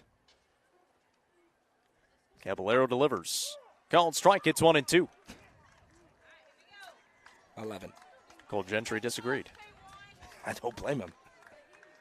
We're not right behind home plate today, but I can see when the catcher reaches across his body. Got a nice little tricep stretch on that one. 1 ball, 2 strikes, 2 outs. DeKalb County trying to advance into the winners bracket. Caballero delivers and fouls it off. And White County is not. So we're having a time called here, and I wonder what the pitch count is for Cam Caballero. I was just going to say, I believe he will be being saved. Let's see. I got a sneaking suspicion he's at 74. Tell me if I'm wrong as you pull it up. Caballero is at 53. Thank you for doing that and taking it out. If you go to game stream, 54, it'll pop up. right there. 54. So that would put him on 2 days rest. Yep. And they did have a player warm, so that's why they're making the change as well. And a massive moth comes into the field of play. And 2 days rest for Cam Caballero. We just talked about the potential for maybe a And I've already gotten messages from people saying there's no way the games are going to get postponed. I'm not saying they are, just for the record. But if they were, that would change the complexion of your pitching staff. There are certainly if you're DeKalb thunderstorms, County. and we just received. Well, we would never doubt our friends at Turf Masters and their ability to take care of a baseball field. Absolutely. I mean, they will, if it is possible to play it, they will make sure it's played. If there is lightning, they cannot play. We'll put it that way. That's true. We can't control that part. Can't block out lightning. We've yet to find a way.